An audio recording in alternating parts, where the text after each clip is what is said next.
आज आपण एका अशा रायटरशी बोलणार आहोत ज्याची फिल्मोग्राफी बघून मला वाटतं प्रत्येकालाच एनव्हीएस वाटेल. आधी तुम्ही नावं ऐका फक्त. दृश्यम, किल्ला, मुंबई मेरी जान, मी वसंतराव. हे मी पहिली एकांकिका लिहिली जे माझं ॲक्च्युली फर्स्ट फुल प्लेजेड लिखाण असं म्हणू शकतो. ओके. जी आम्ही दुसऱ्या वर्षी परफॉर्म केली, जी मी बसवली, जी मी काम पण केलं आणि आम्ही दुसरे आलो.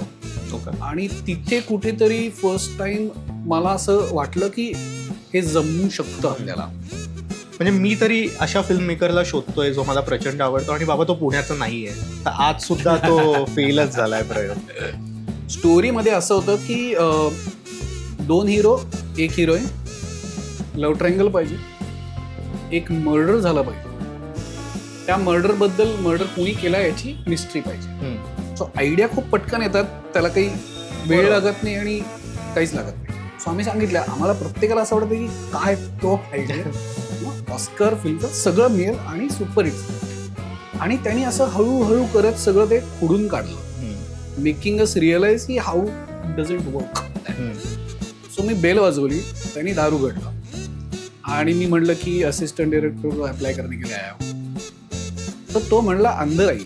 तर तिथे माझं आर यू किडिंग मी, तू मला आत बोलवतेस, पहिल्यांदा होते. आणि मग त्याचा फोन आला की अच्छा युटीवाल्यांचा फोन येईल तर पैसे विचारायला, तर तू किती सांगणार आहेस. झिरो नॉलेज की आपल्याला जगण्यासाठी किती पैसे लागतात एकंदरीतच, मुंबईत किती लागतील वगैरे हा विचारच नाही केलेला. मी म्हणलं 5,000. Story, dialogues, lyrics Yogesh Vinayak Joshi, screenplay Yogesh Vinayak Joshi, Upendra Singh. तो गेला आणि आवाज दृश्यम ॲडॅप्टेशन मध्ये एक गोष्ट क्लिअर होती की we are not actually adapting but we are protecting. We are custodians of the original film. आणि मेन 2 ऑक्टोबर 3 ऑक्टोबर जे तिकडे सुट्टी नाहीये. कारण आम्ही वाचल्यावर म्हटलं की अरे समजा हे गेले नंतर आणि यांनी शाळेमध्ये जाऊन विचारलं तर खूप इझिली कळणार आहे की अरे ही आली नव्हती त्या दिवशी, संपला विषय. निपुणचं काम मी खूप आधीपासून पाहत येत होतो आणि मी त्याच्या कामाचा खूप फॅन होतो. सो काम करायचं होतं त्याच्यामध्ये. सो त्यांनी जेव्हा मला भेटायला बोलवलं होतं म्हटलं की जाऊया ऑफकोर्स म्हणजे. आणि मग त्यांनी मला पहिला प्रश्न विचारला की तू शास्त्रीय संगीत ऐकतोस का. म्हटलं शिट. आणि तोपर्यंत मला माहिती होतं की तो वसंतरावरती करतोय. आणि म्हटलं आता काही खरं नाही, काही होत नसतं, कारण मी नाही ऐकत, मी अजिबात नाही ऐकत. सो मी त्याला म्हटलं नाही रे काहीच नाही ऐकत. तो म्हटला बेस्ट. मग तू करच आहे. सो मला असं वाटतं की मोस्टली आयडियाज आर लाईक कडधान्य, तुम्हाला ते भिजवून ठेवलं आणि मोड आल्यावरच ते मला त्याची उसळ करायची.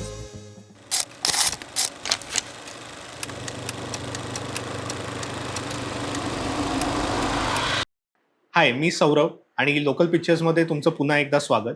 आज आपण एका अशा रायटरशी बोलणार आहोत ज्याची फिल्मोग्राफी बघून मला वाटतं प्रत्येकालाच एनव्हीएस वाटेल की ज्या रेंज आणि ज्या जॉनराज त्यांनी लिहिल्या आहेत किंवा अटेम्प्ट केल्या आहेत, ते एक रायटर माझ्या मते कॅन ओनली विश फॉर की आपण ते ट्राय करू, ते बघू. तर मी काही चित्रपटांची नावं घेईन आणि त्याच्याबद्दल आपण त्यांच्याशी बोलू. आधी तुम्ही नावं ऐका फक्त. दृश्यम, किल्ला, मुंबई मेरी जान, मी वसंतराव. आता या चित्रपटांमध्ये पण फक्त रायटिंग नव्हे की स्क्रीन प्ले पण आहे, डायलॉग पण आहेत, स्टोरी पण आहे. तर हे विचार करूनच किती भन्नाट वाटतं. तर अशा एका रायटरशी आज आपण बोलणार आहोत, तेच म्हणजे उपेंद्र सिद्धये सर. हाय. आणि थँक्यू तुम्ही आज इकडे आलात आणि आम्हाला तुमच्याशी प्रचंड गप्पा मारायच्या आहेत. आणि मी मुद्दामूनच सांगितलं नाही की तुम्ही या चित्रपटांमध्ये काय लिहिलंय, कारण ते आपण उलगडू आपल्या प्रश्नांद्वारे.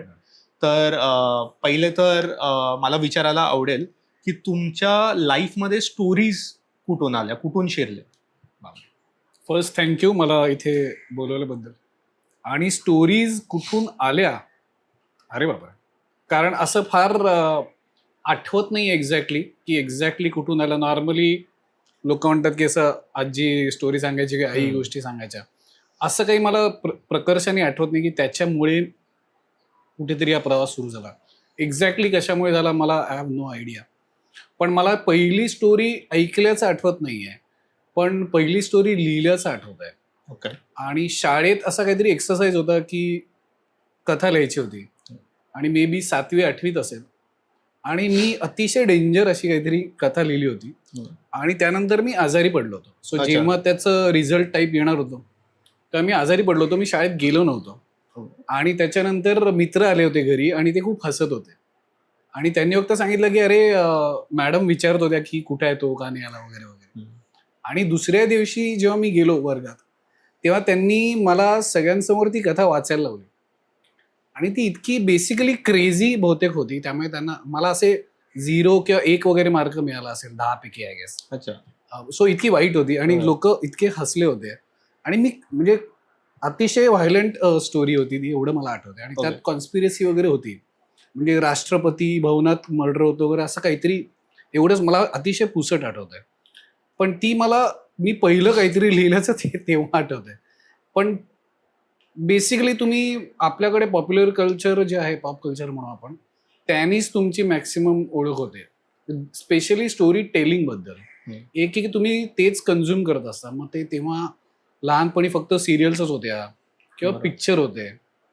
पण असं काही नव्हतं आमच्या घरात की लोक चित्रपटाचे फॅन्स आहेत. कोणीच नाही आहेत. असं नव्हतं की अरे वीकेंडला किंवा सुट्टीत पिक्चर बघायचाच वगैरे, असं काहीच नव्हतं. नॉर्मली कसं अरे हा हिट झालाय मग जाऊन बघूया, बरोबर, तसे पिक्चर पाहिले जायचे. पण तेही खूप नाही. ओके. म्हणजे पहिला पिक्चर माझ्या मते मी बघितलाय तो हाथी मेरे साथी. ओके. आणि थिएटरमध्ये. आणि त्यानंतर आय गेस कयामत से कयामत तक आठवतंय मला. बराच मध्ये वेळ आहे. म्हणजे माझ्या ते हाथी मेरे साथी खूप जुना पिक्चर आहे, पण तो बहुतेक रिलीज झाला होता सुट्ट्यांच्या काळात, कारण हत्ती आणि राजेश खन्ना वगैरे असं काहीतरी असेल कदाचित. आय डोंट नो, कारण तो खूप तसा जुना पिक्चर आहे. बराच. आणि मग त्यानंतर डायरेक्ट आय गेस कयामत से कयामत तक जो अक्षरशः लक्षात राहणारा असा पहिला चित्रपट असेल. सो स्टोरी तशाच आल्या, म्हणजे असं काही माणसांमुळे नाही आल्या, मोस्टली ते चित्रपटांमुळेच आल्या असतील असं वाटतंय मला. आणि लिटरेचरमुळे पहिले नाही आल्या स्टोरीज. लिटरेचरमुळे आल्या, पण हे सगळं खूप सबकॉन्शियसली आहे. तू म्हणतोस ते ऍब्सोल्युटली खरंच असेल, कारण तेव्हा लहानपणी पुस्तकं वाचायची सवय डेफिनेटली होती, स्पेशली मराठी खूप जास्त. आणि आमच्या शाळेत पण खूप प्रोत्साहन मिळायचं आणि खूप मोठी लायब्ररी होती. आणि ती सवय लावली होती शिक्षकांनी आम्हाला पण, की अरे तुम्ही काही झालं तरी 2-3 पुस्तकं घेऊन जा आणि फाडछा पाडा त्याचा. त्यामुळे ते डेफिनेटली होतं. पण मला नाही वाटत त्याच्यामुळे मी आलो असं, आय डाऊट. ओके. म्हणजे माहित नाही मला, सबकॉन्शियसली आलो असेल किंवा सुरुवात कदाचित झाली असेल, आय डोंट नो. आणि यावेळेला तुम्ही मुंबईमध्ये होता, पुण्याला? नाही, माझा जन्म पुण्याचा आहे. मी कॉलेज शिक्षण सगळं पुण्यात केलं आणि मी 2004 साली मुंबईत आलो. अच्छा. म्हणजे मी तरी अशा फिल्म मेकरला शोधतोय जो मला प्रचंड आवडतो, आणि बाबा तो पुण्याचा नाहीये, तर आज सुद्धा तो फेलच झालाय प्रयोग. तर आणि मग तुम्ही जेव्हा स्टोरी टेलिंग बद्दल, हे तर तुम्ही अगदीच तुमचा सुरुवातीचा प्रयत्न होता, मग तुम्हाला एक्झॅक्टली कधी वाटायला लागलं की हे मला करायचंय? कारण डिरेक्शनकडे पण हळूहळू तुमचा कळ वाढत होता. बरोबर. मी खूप जास्त कन्फ्यूज, म्हणजे काही माहितीच नव्हतं. म्हणजे आता मी जेव्हा 10वीत होतो, बऱ्यापैकी हुशार म्हणू शकतो असा होतो मी. सो 10वी नंतर काय करायचं हा मुद्दा होता. तो माझे वडील इंजिनियर आहेत. सो माझा मोठा भाऊ तोही सायन्सला गेला. मला सायन्सला जायचं नव्हतं हे मला क्लिअर होतं. मला त्यात इंटरेस्ट नव्हता, फिजिक्स केमिस्ट्री मला काय आवडायचं नाही. पण आणि मी ऐकलं होतं आर्ट्स असतं आणि कॉमर्स असतं. माझी भाबडी अशी समजूत होती, व्हेरी इडियोटिक, की मला असं वाटतं आर्ट्स म्हणजे पेंटिंगवालेच फक्त आर्ट्स घेतात. सो मी आर्ट्सला गेलो नाही, काही त्याचं बद्दल जाणून घ्यायचा प्रयत्न नाही केला मी. आणि त्यामुळे उरलं कॉमर्स. सो मी कॉमर्सला गेलो. मग त्यात पण मला बऱ्यापैकी गती होती, मला 12वीत चांगले मार्क पडले, पण पुढे काय करायचं माहित नव्हतं. सो बरोबरचे मित्र सगळे सीए करायला गेले. सो मीही सीए करायला गेलो. तेव्हा तिथे 3 परीक्षा असायच्या, फाउंडेशन, इंटर आणि फायनल. तर फाउंडेशन माझ्यासाठी कॉलेज टाईप होतं, मी टाइमपासच जास्त केला, पण तरी परत एकदा चांगले मार्क पडले. तोपर्यंत मी इंटर कॉलेज असं शाळेमध्ये हौशी नाटक बिटक करतो तसं करायचो. पण असं काही नव्हतं की या क्षेत्रात जायचं, असं काहीच नव्हतं. सीए करत असताना आमच्या वर्गात एक मुलगा आला, जो अजित दळवी नावाचे नाटककार आहेत, त्यांचा मुलगा, गांधी विरुद्ध गांधीचा. आणि तो खूप पिक्चर बद्दल बोलायचा. आम्हाला पिक्चर आवडायचे, पण असं काही मी कंटिन्युअसली अगेन बघायचो असं नव्हतं तेव्हा.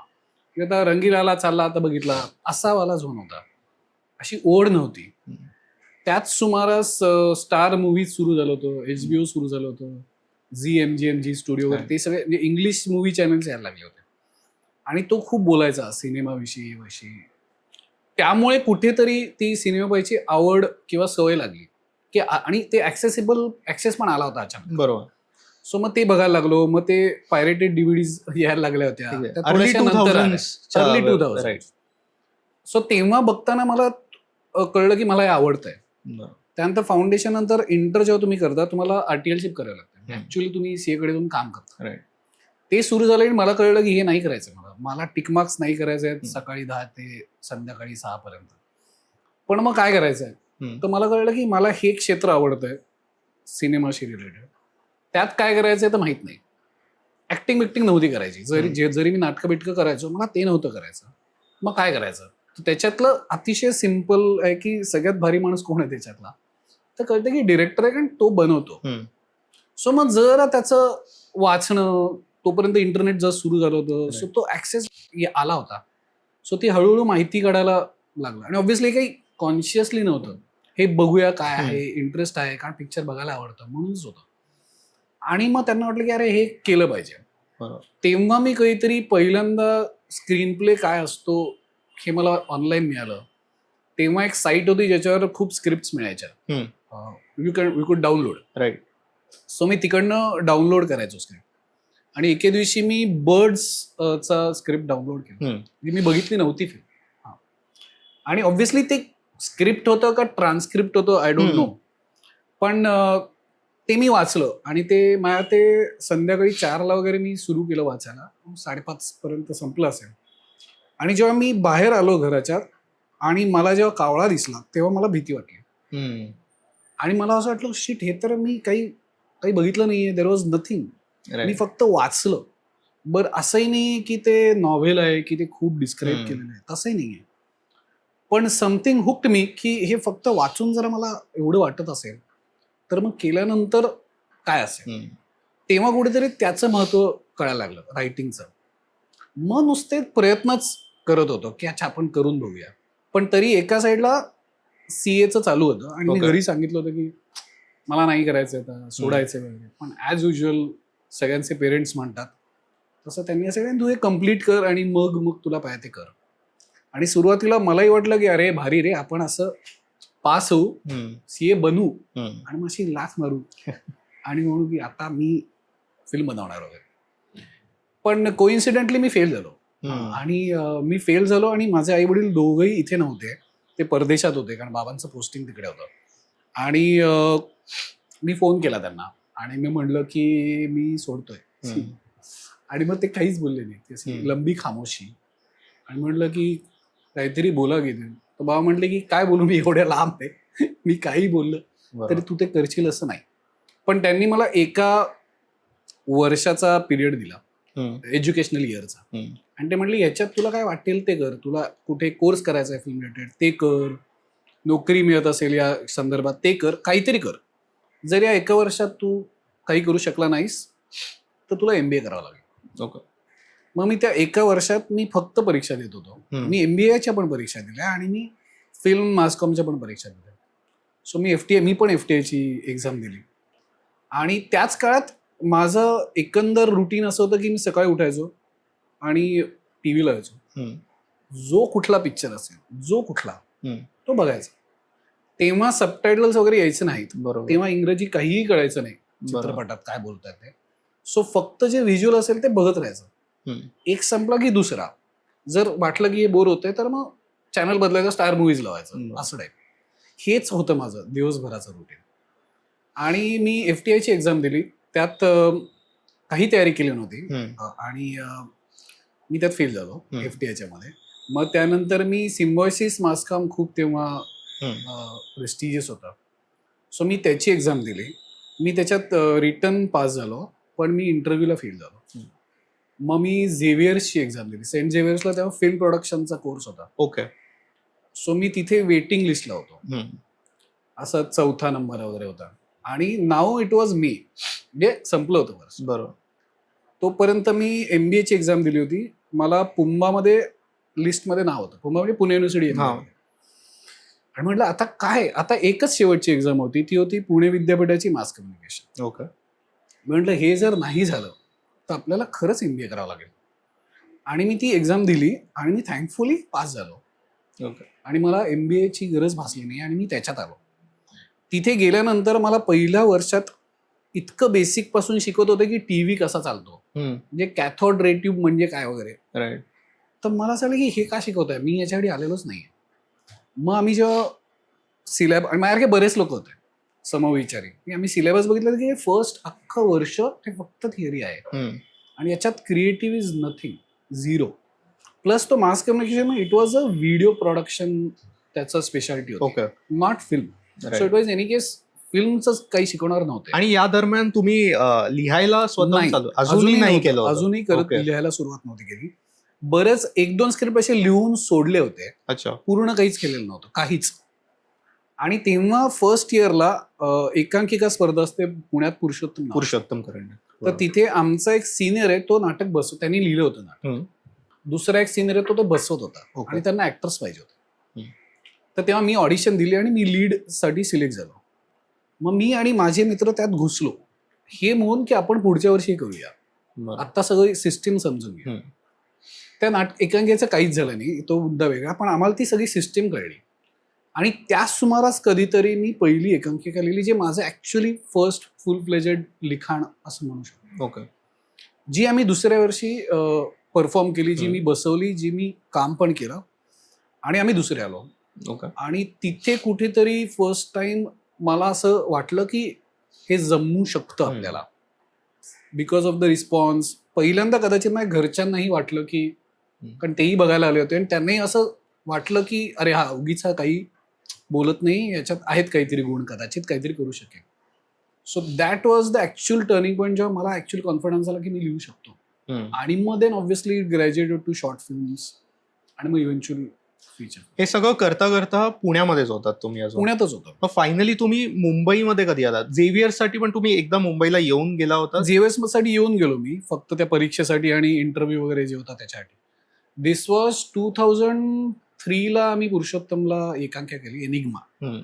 आणि त्याची सायफाय वगैरे होती, त्यात एलियन बिलियन होते, UFO वगैरे सगळं. तुमचा एकंदरीत असं रेफरन्स पॉईंट नेहमीच असं थोडासा मिस्टिरियस आणि मिस्टिरियस, थोडंसं थ्रिलर एलिमेंट्स आणि हॉलिवूडचं तेव्हा मी अतिशय काय म्हणतात ना, एम नाईट श्यामलांचा ह्यूज फॅन होतो, स्पेशली सिक्स सेन्स.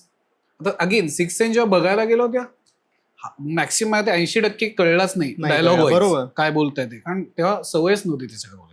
सबटायटल्स नसल्यामुळे सबटायटल्स काहीच नव्हते आणि सवय नव्हती. त्यात तो ब्रूस विलिस आहे, तो काही स्पष्ट बोलत नाही.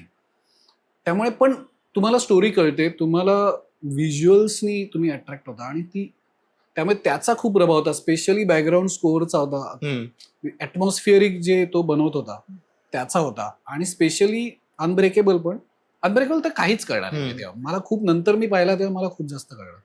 मला आठवतं की आम्ही एका मित्राला खेचून नेला अनब्रेकेबल बघायला, अरे खूप भारी पिक्चर आहे, बघ. आणि तो सेम आमच्यासारखा, बरं तो आता युरोपात असतो. ओके. सो तो माझ्या शेजारी बसलेला आणि चाललाय पिक्चर, काही कळत नाही मला काय बोलतोय ब्रूस विलिस, आणि त्यात तर खूप जास्त बडबड आहे. आणि तो मला खाजून म्हणतो, अरे काय बोलतोय, काही कळत नाही. तर आम्ही कसं मान्य करायचं की आम्हालाही कळत नाही. आम्ही तर म्हणतो थांब रे, तू महत्वाचं आलं नंतर सांगतो. पण नंतरही आम्ही नाही सांगू शकलो. जे सांगू शकलो ते इन एनी केस इमेजेस मधनं जे कळत होतं तेवढंच. पण आय गेस त्या सगळ्यांमुळे बाकीचे जे व्हिज्युअल एलिमेंट्स असतात किंवा बाकीचे ऑडिओ एलिमेंट्स असतात, म्युझिक म्हणा, साऊंड म्हणा, त्याचा कुठेतरी प्रभाव झाला, ज्याचा ऑब्व्हियसली पुढेही तो राहिला, अजूनही आहे. आणि मला वाटतं नॉर्मली फिल्म मेकर्स आणि जे टेक्निशियन्स असतात त्यांची सुरुवात त्या आर्ट फॉर्म पासून होते स्पेसिफिकली, मला असं वाटतं. आणि कारण आता तुमच्या कामातूनही ते दिसतं, तुमची सुरुवात ॲज अ सिनेफाईल म्हणून झाली. तुम्हाला actually you fail in love with the movies, the big world of movies. Correct. तर ते जेव्हा तुम्हाला आवडायला लागलं आणि जेव्हा तुम्हाला फायनली वाटतं की आता मी लिहू शकतोय काहीतरी, मी लिहितोय, तर तेव्हा तुम्ही फायनली मुंबईमध्ये येऊन तो प्रवास चालू कसा झाला? बिकॉज नाव तुम्ही एका छोट्या लेवलवरती, एका आपण म्हणतो की इंटर कॉलेजिएट आणि करंडक ह्या सगळ्या लेवलवरती लिहिताय आणि तिथे लोकांना तुमचं काम दिसतंय. पण तुम्हाला पुढे जाऊन आता फीचर फिल्म्स लिहायच्या आहेत किंवा त्या वर्ल्डमध्ये यायचंय, तर ती सुरुवात कशी चालू झाली? ती मास कम्युनिकेशन पास झाल्यानंतर ऑब्व्हियसली मुंबईला यायचंच होतं, नो डाऊट. कारण तोपर्यंत हे फिक्स होतं की डिरेक्टर बनायचंय. हम्म. तेव्हा हे नव्हतं की रायटर बनायचं, हम्म. डिरेक्टरच बनायचंय, हेच फिक्स्ड होतं, हेच करायचं होतं. सो पास आउट झाल्यानंतर सगळ्यांचंच म्हणजे मॅक्सिमम लोक जे आम्ही होतो वर्गातले ते सगळे मुंबईतच आलो होतो. हम्म. सो लगेच मी मुंबईत आलो आणि आय गेस 1-1.5 महिना मी राहिलो होतो मालाडमध्ये कुठल्या तरी एका मित्राच्या घरी. हम्म. आणि फक्त वेगवेगळ्या लोकांकडे जाऊन बायोडेटा टाकणे आणि म्हणणे की असिस्टंट डिरेक्टरचा जॉब पाहिजे. पण यावेळेला बायोडेटा म्हणजे तुम्ही काय दाखवायचा? बायोडेटा म्हणजे आम्हाला फॉर एक्झाम्पल 2 शॉर्ट फिल्म्स करायच्या होत्या दुसऱ्या वर्षी. सो दुसऱ्या वर्षी मी एकांकिका केली, त्यानंतर 2 शॉर्ट फिल्म केल्या. एक स्वतःच इंडिव्हिज्युअल प्रोजेक्ट असतो जो तुम्हीच लिहायचा असतो, तुम्हीच सगळं करायचं असतं. आणि फायनल प्रोजेक्ट असतो तो ग्रुप प्रोजेक्ट असतो, जो मी आणि माझ्या डीओपीने मिळून एकत्र केला, ज्यात मी ऑब्व्हियसली रिटर्न डिरेक्टेड बाय पण ऍज अ प्रोजेक्ट बाय म्हणून सगळ्यांची नावं लागतात जे काय असतं ते. सो 2 शॉर्ट फिल्म तुम्हाला ऍज अ तुम्ही दाखवू शकता लोकांना. बरोबर. सो त्या 2 शॉर्ट फिल्म्स होत्या, त्या लिखाणाचा त्या अनुभव होता, एकांकिका लिहायचा अनुभव होता. आणि ते म्हणून पण इव्हेंच्युअली रायटर नव्हतं बनायचं, म्हणजे असा विचार नव्हता, बनायचं डिरेक्टरच होतं. सो पुढची पायरी अशी होती की आपण असिस्टंट म्हणून कोणाकडे तरी लागायचं आणि मग फिल्म बनवायची. स्क्रिप्ट लिहिणं वगैरे तर ते प्रोफेशनली बघायचं नाहीये, जेव्हा आपण फिल्म बनवू तेव्हा आपण लिहू, असं काहीतरी जोर होता. सो त्यानंतर मुंबईत आलो आणि खूप लोकांकडे अगेन बायोडेटा म्हणजे प्रिंट आउट, बायोडेटा म्हणजे काम तर काहीच केलं नाही, 2 शॉर्ट फिल्म्स आणि जे काय डिग्री आहे. आणि ऑब्व्हियसली कोणीच भाव दिला नाही, कोणीच नाही, म्हणजे अगदी लिटरली आत पण नाही, गेट मधनच वॉचमन हाकलतो वगैरे वाला टाईप. आणि ते सगळ्यांनाच करत होते, असं नाही काय मला फक्त पाहिजे तर मॅक्सिमम ते प्रिंटआउट घ्यायचे, ठेवून घ्यायचे, सांगता वगैरे, पण त्याला काही अर्थ नव्हता. Only 1 exception, Excel Entertainment. Okay. So आणि never, but I will always remember this. So मी बेल वाजवली, त्यांनी दार उघडलं आणि मी म्हणलं की असिस्टंट डायरेक्टर को अप्लाय करने के लिए आया हूं. तर तो म्हणला अंदर आई. तर तिथे माझं आर यू किडिंग मी, तू मला आत बोलवतेस, पहिल्यांदा होतंय. मी आत गेलो, मग त्यांनी मला पाणी दिलं आणि मी तोपर्यंतच हे झालेलं की काय चाललंय, म्हणजे नाही मिळाला तरी चालेल हेच खूप आहे. मग मी बसलो मध्ये, पण तो म्हणला की अच्छा ज्या मॅडमना भेटायचंय त्या लंच करतायचं, तुम्ही थांबा. मग मी थांबलो, मग त्या मॅडम आल्या, मग त्या भेटल्या. तेव्हा किस्मत टॉकीज नावाचा झोया अख्तरचा पिक्चर होणार अशी चर्चा होती, जी इव्हेंच्युअली खूप नंतर लगबाय चान्स झाला. सो तेव्हा म्हणून मी गेलो होतो. आणि दिल चाहता है रिलीज झाला होता, ऑलरेडी रिलीज झाला होता. आय गेस लक्ष पण झाला नाही, लक्ष नव्हता झाला आय गेस, पण किस्मत टॉकीजची चर्चा होती तेव्हा. आणि म्हणलं की ऑब्व्हियसली दिल चाहता है वगैरे बघून झालं होतं, ऑब्व्हियसली असं होतं की या लोकांबरोबर काम केलं पाहिजे, जे नवीन लोक आहेत, नवीन सिस्टीम आणतायत वगैरे वगैरे. सो ते म्हणले की अच्छा तू जे काय सीडीबीडी ठेव आणि सांगतो तुम्हाला वगैरे. आणि ऑब्व्हियसली काही झालं नाही, कारण ती फिल्मच बनली नाही वगैरे. बट असं कुठेच झालं नसल्यामुळे मी तोपर्यंत अजून एक एकांकिका लिहिली होती आणि म्हटलं की काहीच होत नाही तर आपण परत पुण्यात जाऊन एक काहीतरी करत राहायला पाहिजे. सो एक नाटक बसवूया आणि मग परत येऊया वाटलं. सो मी परत पुण्याला गेलो आणि एकांकिका बसवत होतो. आणि त्यानंतर आमचे समर नखाते नावाचे सर आहेत, जे पुण्यात व्हेरी फेमस आहेत, म्हणजे मॅक्सिमम जे पुण्यात फिल्म रिलेटेड काम केलेलं आहे त्यांना सगळ्यांना माहिती आहेत, कारण ते कुठल्या ना कुठल्या तरी पद्धतीने ते गुरु आहेत या लोकांचे. कारण त्यांनी आम्हाला फिल्म कशी बघायची शिकवलं, किंवा फिल्म बघायला शिकवलं. त्यांनी सांगितलं की जा तुम्ही NFI ची मेंबरशिप घ्या वगैरे वगैरे. बरोबर. सो त्यांना हे कळलं की UTV मोशन पिक्चर्स एक स्क्रिप्ट सेल बनवत आहे, ज्याचा मूळ उद्देश आहे की नवीन अपकमिंग रायटर्सना हायर करायचं आणि अनुभवी दिग्दर्शक आणि नवीन रायटर यांचे एकत्र करून काहीतरी करायचं, लाईक अ मेंटर सारखं. मेंटर टाईप, पण ऍक्च्युअली प्रोफेशनलच करायचं. आणि मेंटर म्हणून निशिकांत कामत होता तिथे. सो माझी काही ओळख नव्हती. सो समर नखाते म्हटले की तिकडे एक निशिकांत कामत म्हणून आहे, तो माणूस करतो, त्याला फोन कर आणि जावा. आणि असं 2-3 लोकांना आम्हाला सांगितलं होतं. सो मी निशिकांतला फोन केला आणि तोपर्यंत सातच्यात घरात आला होता, जी आधी एकांकिकाच होती, जी बरोबर सातच्यात घरात आला होता. आणि त्याने एक फिल्म जुली नावाची लिहिली होती. सो त्यामुळे नाव माहिती होतं की निशिकांत कामत, पण बाकी काही ओळख नव्हती. सो मी फोन केला, मग तो म्हटलं की अच्छा जाऊन तनुज गर्ग नावाचा UTVला आहे, जे आत्ताही प्रोड्युसर आहेत, अतुल कसबेकर. सो त्यांना जाऊन भेट आणि मग सांगतील ते. सो मी तनुज गर्गला जाऊन भेटलो, मी ते बायोडेटा वगैरे सगळा दिला. मी परत आलो. हम्म. आणि तेव्हा आय गेस शिवनेरी होती, पण असं वेळ लागायचा टाइम. ओके. सो मी रात्री परत आलो आणि दुसऱ्या दिवशी सकाळी आय गेस 10-10:30 निशिकांतचा फोन आला मला. हम्म. आणि तेव्हा मोबाईल बिल नव्हतं, लँडलाईनवर फोन आला आणि म्हटलं की अच्छा 3 खाब नावाची एक शॉर्ट फिल्म मी लिहिली होती, ती त्याला आवडली होती. आणि तो म्हटलं 3 खाब तुझी आहे. बरं बरं, ओके ओके. तू असं करू शकतोस का की तू आज येऊ शकतोस का मुंबईला, 3 वाजेपर्यंत पोच, ग्रुप डिस्कशन आणि इंटरव्ह्यू आहे, तर पोच, आपण ते करून टाकू आजच. बरोबर. तर मी म्हटलं 3 वाजेपर्यंत कसं पोचणार आहे, म्हणजे डाऊट, म्हणजे मला निघायला अजून थोडा वेळ लागेल, मग बस पकडणे आणि मग वरईला त्यांचं ऑफिस होतं. तर म्हटलं ये ना तू. मग मी घाईघाईत निघालो आणि पोचलो मी असा 3:30-4 वगैरे. खूप लोक आली होती आणि मॅक्सिमम लोक हे गुदार्थवाले, म्हणजे खूप जास्त माहिती असलेले फिल्म लिटरेचरवाले होते आणि त्यांच्या फक्त माहिती असलेलं नाही, त्याच्याबद्दल बोलू शकणारे होते. मी नव्हतो, मी अजूनही नाही आहे. आणि तिकडे गेल्यावर मला असं वाटलं की शिट, काही होत नसतं आपल्याकडे, म्हणजे हे सगळे यांना इतके बाहेरच एवढं बोलतात गप्पा मारताना, आपलं काय होत नसतं. प्लस इंग्लिश आणि व्हेरी, मीच एकटा कदाचित असा होतो. आणि मग ग्रुप डिस्कशन होतं आणि तेव्हा जस्ट म्हणजे स्वदेश रिलीज व्हायचा होता. आय गेस 2-3 आठवड्यांनी स्वदेश रिलीज होणार होता. सो त्यांनी पहिल्यांदा विचारलं की who is your favourite film maker आणि का. तेव्हा Ram Gopal Varma was the undeclared mentor, म्हणजे तो द्रोणाचार्य होते, आम्ही सगळे एकलव्य होतो. सो सगळे रामगोपाल वर्मा, फक्त एक जण होता जो माझ्या ओळखीचा होता, एक शिव नावाचा, तो म्हणला भन्साळी. सो तो सोडून बाकी सगळे रामगोपाल वर्मा. आणि किती भारी सगळं सांगितलं. मग त्यांनी आम्हाला विचारलं की स्वदेश बद्दल तुम्हाला काय वाटतंय, आता आमचा रिलीज होतोय, त्याच्यावरती एक डिस्कशन झालं. आणि मग मेन त्यांचा प्रश्न होता की दिलवाले दुल्हनिया ले जाएंगे हा चित्रपट एवढा यशस्वी का झाला.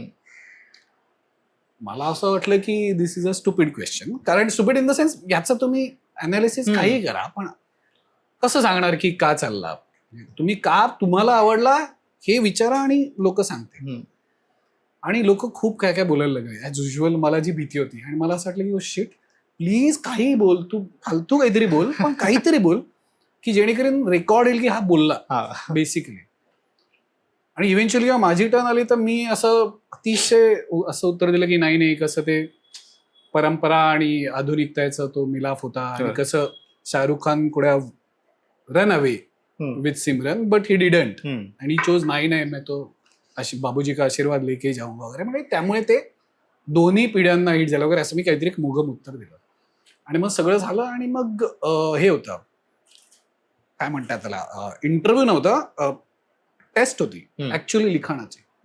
सो त्यांनी आम्हाला काही एलिमेंट्स दिले आणि त्याच्यावरती स्टोरी लिहायला सांगितली. ओके. आणि दुसरा एक्सरसाइज होता की बॉस आणि सबऑर्डिनेट याच्यातला एक डायलॉग सीन लिहायचा आहे जो कॉमेडी असणार. स्टोरीमध्ये असं होतं की 2 हिरो, 1 हिरोईन, लव्ह ट्रायंगल पाहिजे, एक मर्डर झाला पाहिजे, त्या मर्डर कोणी केला याची मिस्ट्री पाहिजे. एवढे एलिमेंट्स होते आणि स्टोरी लिहा. असं कशी म्हणजे स्टोरी लिहिणार ना, असं थोडंच होतं. मग कुठेतरी कुठल्या तरी डोक्यात माझ्या कुठली तरी एक स्टोरी होती, आयडिया वाईज, फ्युचरिस्टिक वगैरे. आणि अगेन मर्डर आलंय तर तुम्हाला तो हुक पॉइंट आलाच आहे. करेक्ट. आणि मी म्हटलं की तेच आपण छापूया, ती स्टोरी छापूया, ऍड करूया सगळे एलिमेंट्स. मग ऑलमोस्ट 70-75% झाल्यानंतर मला रिअलाइज झालं गो शिट, याच्यात आपण लव्ह ट्रायंगल राहिलाय. मग तो घुसडला. आणि ॲब्सोल्युटली आपल्याला सांगितलेलं असतं की 3 तासाची परीक्षा आहे. सो ऑब्व्हियसली म्हणजे 3 तासात संपवायचं पेपर. सो आम्हाला 1 तास दिला होता. सो मी 1 तासात सगळं संपवलं आणि झालं असं माझं म्हटलं. आणि मग सगळे जे बसले ते म्हटले की अरे असं कसं हो गया, अरे मग तो बहुत बाकी आहे, मैं तो शुरू ही नाही किया, हे सगळं चाललं होतं. तर मी म्हटलं की बॉस, आपल्याला 1 तास दिलं होतं, संपला 1 तास. मग तेवढ्यात निशी आला आतमध्ये आणि मग सगळे, निशी म्हटलं काय आलं, मी म्हटलं माझं आलं. निशी म्हटलं ओके दे मला. तो तिथेच बसला आणि बाकीचे तो पण म्हणायला लागले की सर, कारण संपला होता 1 तास, प्लीज अजून द्या. आणि म्हटलं की हा लिहा. तर माझं आलं होतं म्हणजे खमा, म्हणजे मी वेळेत केलं, म्हणजे त्याची काही व्हॅल्यू आहे का नाही. एक्झॅक्टली. पेपर खेचून घ्या त्यांच्या. एक्झॅक्टली. आणि तोपर्यंत 7 वगैरे वाजले होते आणि मी म्हटलं की काय आता पुढे. मी निशीला म्हटलं की आता अजून काही आहे का याच्या पुढे. निशी म्हणला नाही. मी म्हटलं नाही, मला पुण्याला जायचंय. तो म्हणला जा, पुढे काही नाही. म्हटलं ओके. आणि आय वॉज लाईक की काही नाही होणार आहे, वी ट्राईड आवर बेस्ट, जाऊ द्या. सो मी घरी गेलो. परत दुसऱ्या दिवशी 10 वाजता निशीचा फोन आला आणि तो म्हणला तुझं सिलेक्शन झालंय. तर मी म्हणलं आय हॅव नो क्ल्यू की ते कसं झालं. मी आणि तो जो शिव होता, जो भन्साळी म्हटलेला, सो आमच्या दोघांचंच सिलेक्शन झालं. आणि मग त्याचा फोन आला की अच्छा युटीवाल्यांचा फोन येईल तर पैसे विचारायला, तर तू किती सांगणार आहेस. झिरो नॉलेज की आपल्याला जगण्यासाठी किती पैसे लागतात एकंदरीतच, मुंबईत किती लागतील वगैरे हा विचारच नाही केलेला. मी म्हणलं 5,000. तर तो हसायला लागला आणि तो म्हणला वेगळा आहेस का तू, 5,000 नको सांगूस, तू 15,000 सांग. हे त्यांनी मला सांगितलं. बरोबर. आणि म्हणलं ठीक आहे.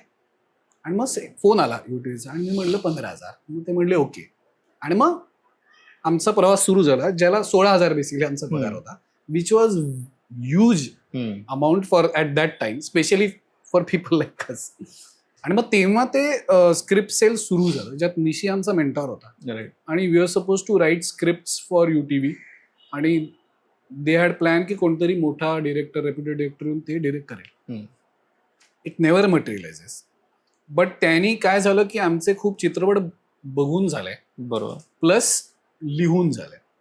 कारण आम्हाला पहिल्या मीटिंगमध्ये निशी म्हणला की तुम्हाला ज्या भारी वाटतात आयडिया, तुम्हाला असं वाटतं की तुमची आयडिया खूप भारी आहे, याच्यावर तर पिक्चर बनलाच पाहिजे, तशा 10 आयडिया लिही.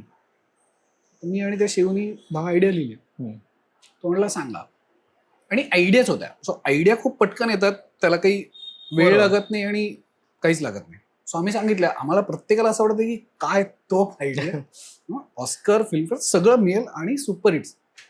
आणि त्यांनी असं हळूहळू करत सगळं ते खोडून काढलं, मेकिंग अस रिअलाइज की how doesn't work that.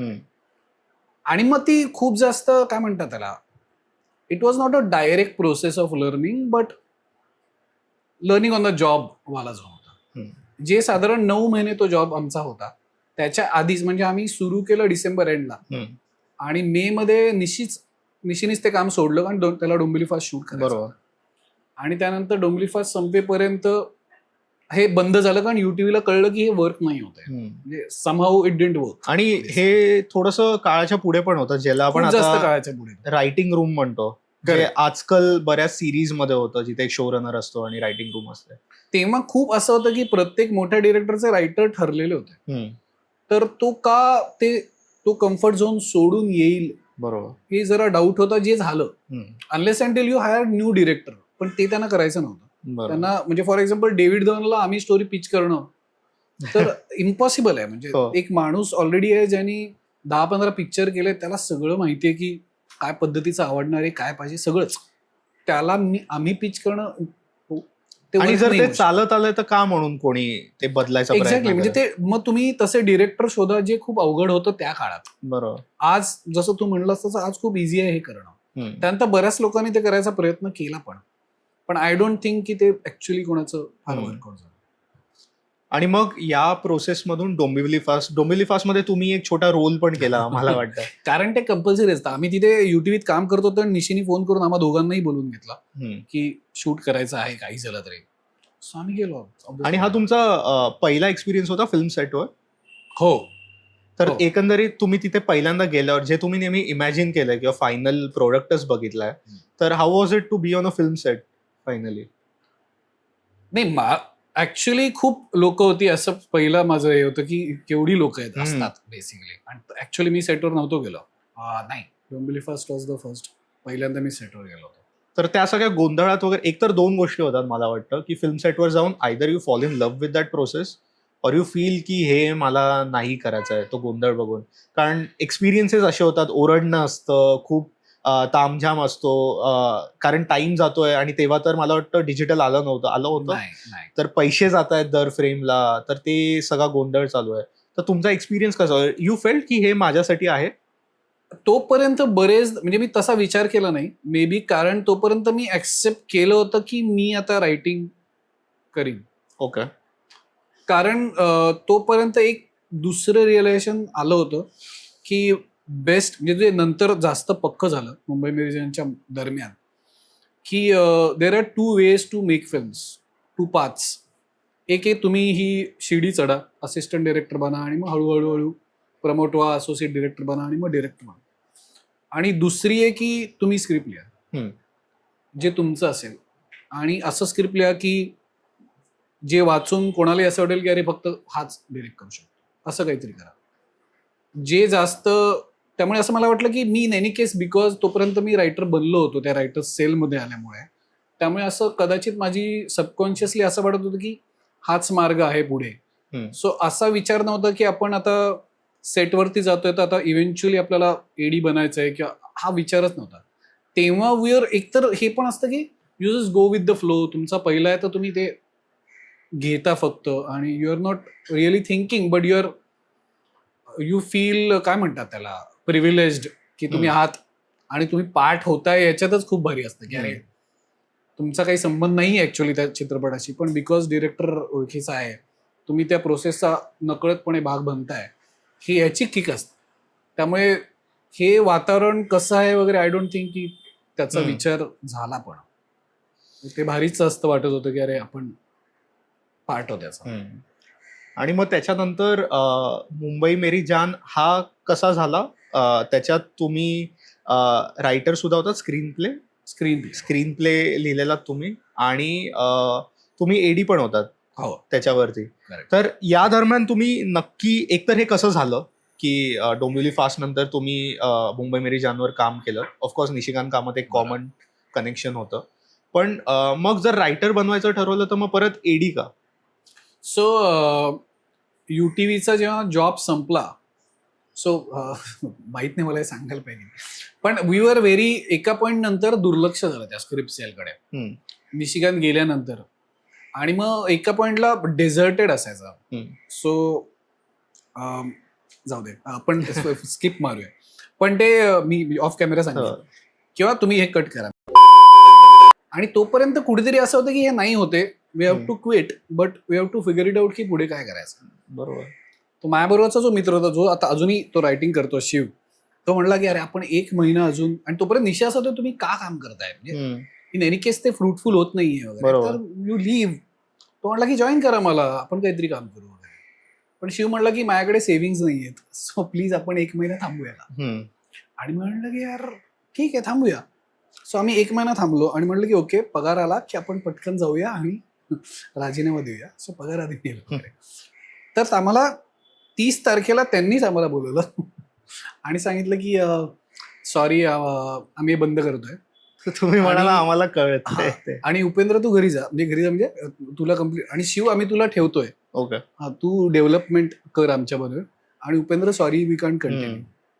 That was one of the happiest days of my life, कारण मला खूप आनंद आला की सुटलो असं माझं होतं, आणि शिवलाही आनंद होता, कारण त्याचं परत सेव्हिंग करायची गरज नव्हती, त्याचा कंटिन्यू राहिला.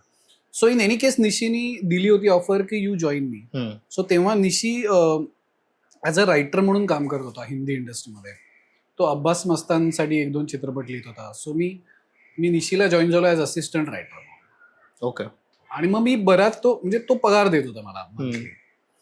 आणि सो मी त्यांना जॉईन झालो, आणि ज्याच्यावर आम्ही बऱ्याच स्क्रिप्टवरती काम झालं, कुठलंच झालं नाही. म्हणजे एक रामूसाठी पण तो लिहित होता, पण कुठलंच स्क्रिप्ट झाला नाही. आणि मग ट्रेन ब्लास्ट झालंय.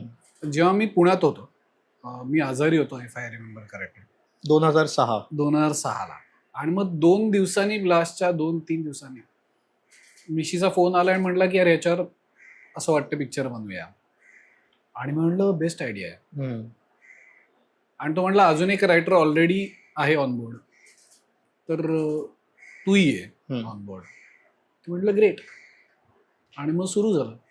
आणि तेव्हा निशीने अतिशय क्लिअरली सांगितलं की इन एनी केस मी तुला पगार देतोय, so I am not promising you anything, part of it. So जे कॉन्ट्रॅक्ट बिंट्रॅक्ट होतं ते सगळं योगेश बरोबर झालं. योगेश विनायक जोशी यांनी स्टोरी लिहिली, डायलॉग लिहिलेत, स्क्रीन प्ले पण तो होता माझ्याबरोबर. आणि मग ती प्रोसेस सुरू झाली लिखाणाची. आणि तेव्हा मी पार्ल्याला राहायचो, आणि तो गोरेगावला राहायचा, पण त्याचं कॉलेज बिलेज सगळं पार्ल्याचं, डहाणूकर कॉलेज. तर त्यांचा अड्डा होता, एक गोकुळ नावाची चहाची टपरी आहे. सो तो अड्डा होता त्याच्या मित्रांचा सगळ्यांचा. सो रोज संध्याकाळी आम्ही 5-6 वाजता तिथे भेटायचो, खूप चहा प्यायचो, आणि रात्री 10-11 पर्यंत आम्ही तिथेच असायचो. त्यातले आम्ही 2 तास काम करत असू, बाकी पूर्ण टाइमपास करत असू. पण तो अख्खा पिक्चर तिथे लिहिला गेला. आणि मी निशीबरोबर काम करत असताना मला अशी खूप सवय होती की obviously it's a part of discipline की तुम्ही लिहा, तुम्ही एक स्टेप आउटलाईन बनवा. जेव्हा की योगेशची कम्प्लिटली ऑपोजिट वर्किंग स्टाईल होती. तो काहीच लिहायचा नाही अनलेस अँटिल इट्स डोक्यात पक्का आहे. ओके. सो मी त्याच्यातला सुवर्ण मध्य काढायचो की मी घरी गेल्यानंतर ते लिहून काढायचो जे डिस्कशन झालंय, जे ठरलंय ते. पण ऍक्च्युअल स्क्रिप्ट आम्ही सुरुवात तेव्हाच केली जेव्हा आमच्याकडे अख्खा स्क्रीन प्ले डोक्यात रेडी होता. त्यानंतर वी स्टार्टेड रायटिंग डाऊन आणि मग ऑब्व्हियसली पुढे सगळं झालं. आणि मग लिहिल्यानंतर तोपर्यंत ऑब्व्हियसली निशीची टीम बीम सगळे मित्र झाले होते, ऑब्व्हियसली सगळे झाले होते. तर त्यानंतर आणि I was also very curious की what if I get this chance to see this, की मी जर्म बघितलाय आणि जर if I can be part of it as a assistant, मी ती अख्खी जर्नी बघू शकतो till the final print. This is a huge opportunity and why would I say no. So मला हे बोलायची गरज नाही बसली की कारण निशी, त्याचा असोसिएट वासू वगैरे यांचं ऑलरेडी ठरलं होतं की याला घ्यायचं टीममध्ये. So I said of course yes why not. आणि मग सो आय बिकेम एडी. आणि म्हणजे आपल्या इंडस्ट्रीमध्ये मला वाटतं असं प्रकार नाही की रायटर सेटवर असेल, तर हे खूप चांगलं एक मला वाटतं गोष्ट झाली की तुम्ही सेटवर होतात पूर्ण, which would really help you see through की तुमची स्क्रिप्ट कशी जाते. कारण बऱ्याच वेळ होतं की स्क्रिप्ट बरीच बदलते इन शूट आणि त्याच्यापेक्षा जास्त तो ऑन एडिट नंतर. तर तो प्रोसेस आणि किती भारी पण आहे की त्यांनी तुम्हाला ते एक स्वातंत्र्य दिलं की तुम्ही स्क्रिप्ट लिहा, म्हणजे तुम्ही त्याचे मेन स्टेक होल्डर आहात की you are not an assistant writer anymore. तुम्ही स्क्रीन प्ले लिहिताय आणि मग तुम्ही सेटवर पण आहात. आणि ते फ्रीडम देणं एकंदरीतच सगळ्यात मला वाटतं संजय जाधवनी कॅमेरा केलेला. आणि आय हॅव म्हणजे मी परत बघितला मुंबई मेरी जान आता, आणि काय सुंदर कॅमेरा वर्क आहे तो. म्हणजे आपण त्याच्याबद्दल कमी डिस्कस करतो किंवा Sanjay Jadhav as a cinematographer कमी डिस्कस करतो. तर मला वाटतं खूपच भारी झालेलं. तर तो फायनली आता तुम्ही सेटवर आहात आणि आता एक एक करून या गोष्टी तुम्हाला बघायला मिळतात की ऍक्च्युली सीन शूट कसा होतो, नंतर फायनली ऍक्टर्स कसं परफॉर्म करतायत. तर या प्रोसेसमधून एक रायटिंगमधून तुम्ही एक वेगळं शिकलात आणि मग स्क्रीन प्ले तुम्हाला दिसतोय समोर घडताना, तेव्हा कसं वाटलं? कारण ऍक्टर्स ही कायच होते त्याच्यामध्ये, के मेनन, इरफान, माधवन, म्हणजे जो कोणी ऍक्टर आहे सुपर्ब ऍक्टर्स. आणि छोट्या छोट्या रोलमध्ये लोक आहेत. समीर चौगुलेने एक छोटासा रोल केलाय, तुम्ही सुद्धा एक रोल केलाय छोटासा, तर ते बघायला संतोष जुवेकर आहे. तर मला ते खूप आवडेल. आणि जसं तुम्ही बोललात ब्लास्ट झाला आणि त्याच्यानंतर तुम्ही लगेच स्क्रिप्ट लिहायला चालू केलं, तर ते कंटेम्पररीनेस त्याचा जो आहे तो आपल्याला दिसत आलाय. जे पहिलं कॉन्व्हर्सेशन जरी होतं जे तुमच्या इराणी रेस्टॉरंटमध्ये होतं आणि त्याच्यामध्ये जे झिडानचं रेफरन्सेस वगैरे आहेत, तर हाऊ डिड यू फील? कारण तसं बनत नव्हतं माझ्या मते, एवढं कंटेम्पररी लिहिलं जात नव्हतं. तर तो पहिला सीन शूट करताना जेव्हा तुम्ही बघताय की हे ऍक्च्युली होतंय आणि आतून ती फिलिंग येणं की आपण लिहिलं होतं आणि ते तसंच होतंय, ते कसं होतं? खूप भारी. म्हणजे आय गेस याहून भारी फिलिंग परत नाही आलेलं मला कधी. कारण इट वॉज, आम्ही जे लिहिलं ते अतिशय जास्त अनॲडल्टरेटेड होतं, अनफिल्टर्ड होतं. There was no pressure, there was nothing. मला तो अनुभव नंतर किल्लाला आला असेल, बट बाकी कधीच नाही आलेला की एवढा फ्रीडम की काय अर्थच नाही आहे. ऑफकोर्स कारण आम्ही ती film, it was everybody knew की it's not a masala film और कमर्शियल फिल्म. त्या फक्त ही स्टोरी सांगायची आहे. आणि obviously credit goes to UTV also, कारण त्यांनी फुल फ्रीडम दिलं निशीला आणि निशीने आम्हाला दिलं, बिकॉज इट ऑलवेज पासेस. त्यामुळे आम्हाला पाहिजे ती आम्ही स्टोरी सांगत होतो. आणि वी नेवर, जे नंतर पण नंतर कळलं पूर्ण रायटर झाल्यावरती की काय म्हणणं असतं, कसं लोक इंटरफेअर करतात किंवा वॉट एव्हर, काय काय कॉम्प्रोमाइज करावं लागतं. That was one film, one script की जे ऑलमोस्ट झिरो कॉम्प्रोमाइज होतं. असं कोणी आम्हाला सांगितलं नाही की हे नका करू. म्हणजे मला आठवतं की मॉल बिलमध्ये आम्ही ते शूट करत होतो आणि क्रेझी होतं की ते लोक पळतायत बिळतायत सगळं, आणि नोबडी न्यू. म्हणजे निशीची पण ती तिसरी फिल्म होती, चेन्नई तमिळ डोंबिवली फास्ट केलेला, पण तरी त्या स्केलचं कोणी केलं नव्हतं. आणि आम्ही कोणी लिहिलेलं पण नव्हतं. हम्म. तर दादा म्हणजे संजय जाधव गमतीने म्हणायचे की अरे तुम्ही रायटर, तुम्हाला काय येतंय, तुम्ही लिहिले. लोक सैरा वैरा पळायला लागली. आम्हाला शूट करायचंय, आम्हाला ते क्राऊड कंट्रोल करायचंय, हम्म. आम्हाला तेवढे शॉर्ट्स घ्यायचे. So that was also learning कर. कारण तेव्हा आता ऑटोमॅटिकली काय होतं की लिहिताना एक कुठेतरी सबकॉन्शियस लागणं की एक कुठेतरी मेंदूचा एक पार्ट जागृत असतो की हे कसं होणार आहे, एक्झिक्यूट हे कसं कसं पुल ऑफ होणार आहे का नाही. तेव्हा तो पार्ट बंद होता हम्म. कम्प्लिटली. तेव्हा असं होतं की हू केअर्स, तुम्ही तुमचं बघून घ्या, तुमचा जॉब येतो, माझा जॉब आहे लिखाणाचा. त्यामुळे हा विचार नव्हता गेला की काय होणार आहे, की स्पेशली त्या मॉलवाला हे, कारण ऑब्व्हियसली ब्लास्ट होणं वगैरे माहिती होतं, बट एवढंच दॅट वॉज म्हणजे मला खूप जस्ट रस्त्यावरती सगळेजण थांबतात एंडला, हे कसं पुल ऑफ होणार आहे. आम्ही लिहिलं की अख्खा रस्ता थांबतो, No. कसं थांबवणार आहे. तर मुंबई मेरी जान मध्ये तुम्ही बोललात की लास्टला जसं सगळे थांबतात, तर ते आत्ता त्यावेळेला आपण विचार केलं तर खूपच भन्नाट आणि अशी कॉन्सेप्ट. पण आता आपण बघतो की थाली बजाव तर तेच होतं की सगळे लोक जमून 5 वाजता ते करतात. तर ते त्याचं अशा बऱ्याच गोष्टी आहेत ज्याच्यामुळे ती फिल्म अजूनही कंटेम्पररी वाटते, अजूनही त्या गोष्टी हिट होतात, कारण कुठे ना कुठे त्या सगळ्या गोष्टी परत होत आहेत. तर आणि मोर दॅन एनिथिंग मध्ये पण कोणाशी तरी एक पॉडकास्ट होता, मुंबई मेरी बद्दल बोलायचा होता, आणि तेव्हा असं म्हणजे तेव्हा त्यामुळे मी परत जाऊन जरा बघितली फिल्म, आणि त्यामुळे मला असं रिअलाइज झालं की शिट, तेव्हा जे केकेचं पात्र आहे, जे तेव्हाच्या सोसायटीमध्ये असेल म्हणा किंवा त्या ह्याच्यामध्ये, ते मायनॉरिटी कॅरेक्टर आहे. Right. In the sense he is one of माणूस आहे जो असं बोलतो, जो actually inspired from a real personality आहे. म्हणजे योगेशचा एक मित्र होता जो असं बोलायचा, म्हणजे ते तो जो डायलॉग आहे, अरे ये लोग सिर्फ रफी को सुनेंगे, किशोर कुमार नाही सुनेंगे, तो मित्र असा म्हणायचा. तर तशी लोक खूप कमी होती.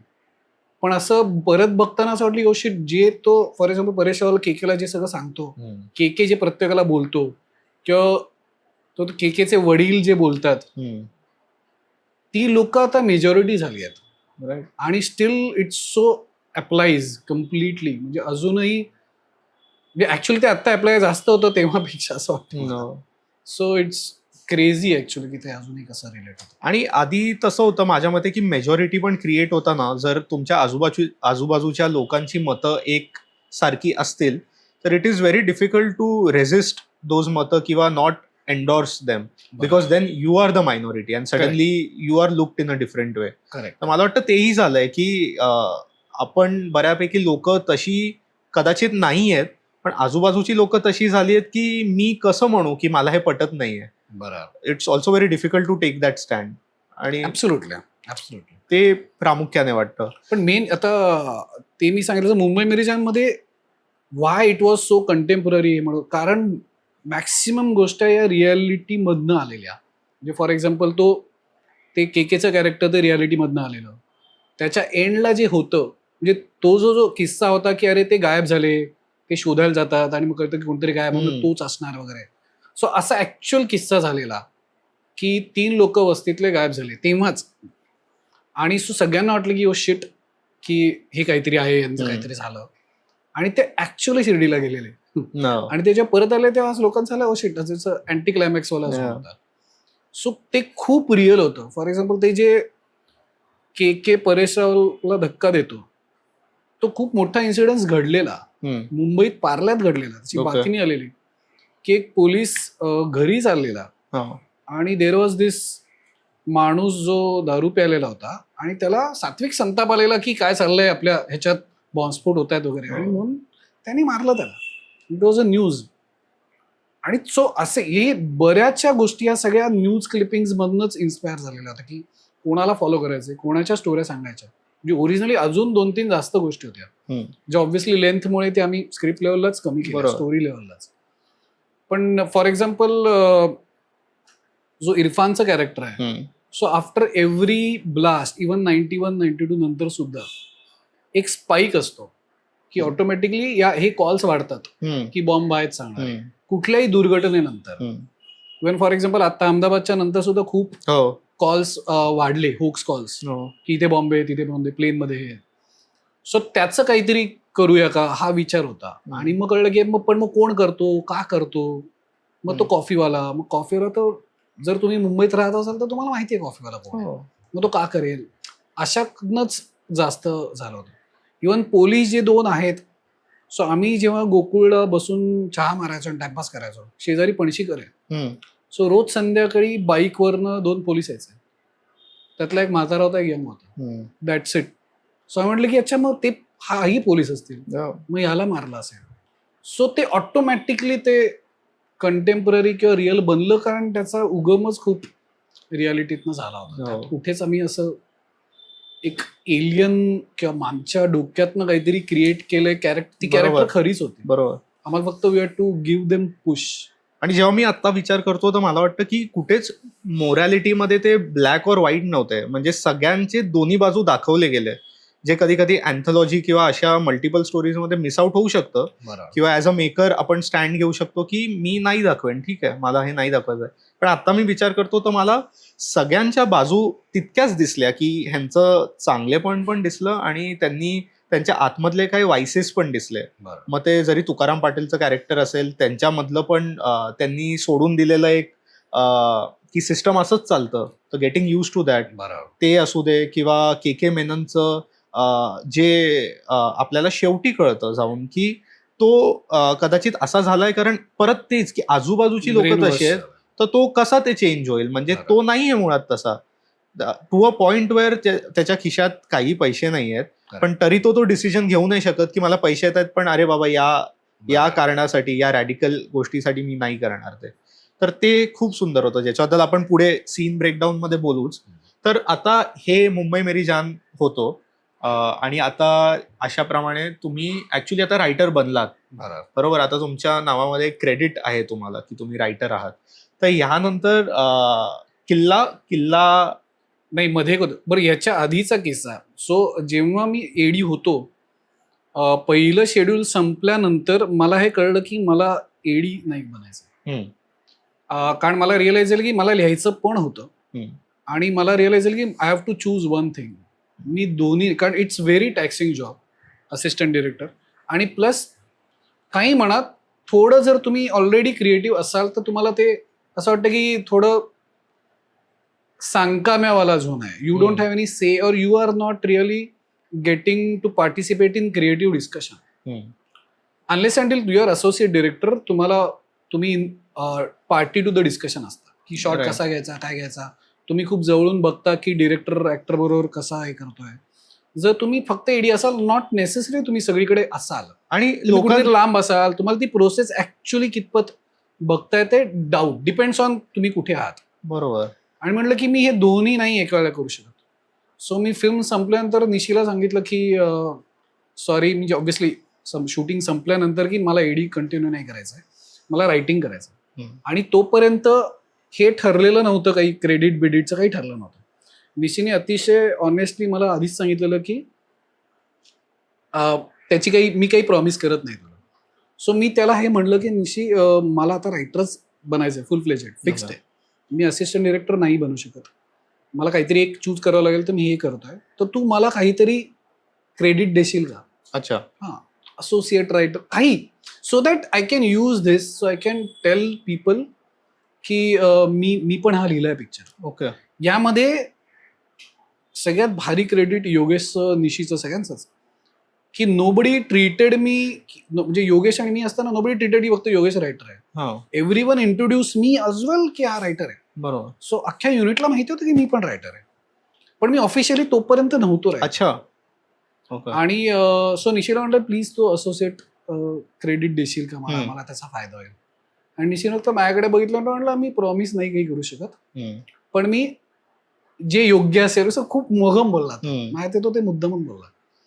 आणि मी म्हणलो ओके, पण आता मी काय करणार. आणि हे क्लिअर होतं, म्हणजे त्यांनी खूप प्रामाणिकपणे सुरुवातीला असं नव्हतं की यार फसवलं वगैरे, असं काहीच नव्हतं. क्लॅरिटी होती आणि मीही ते त्यासाठी केलंच नव्हतं पहिल्यापासून. कारण मी जोपर्यंत मी एडी करत होतो तोपर्यंत मी निशी मला पगार देत होतो. सो असं नव्हतं की अरे मला पैसे मिळत नाही, काय मिळत नाही, असं काही नव्हतं.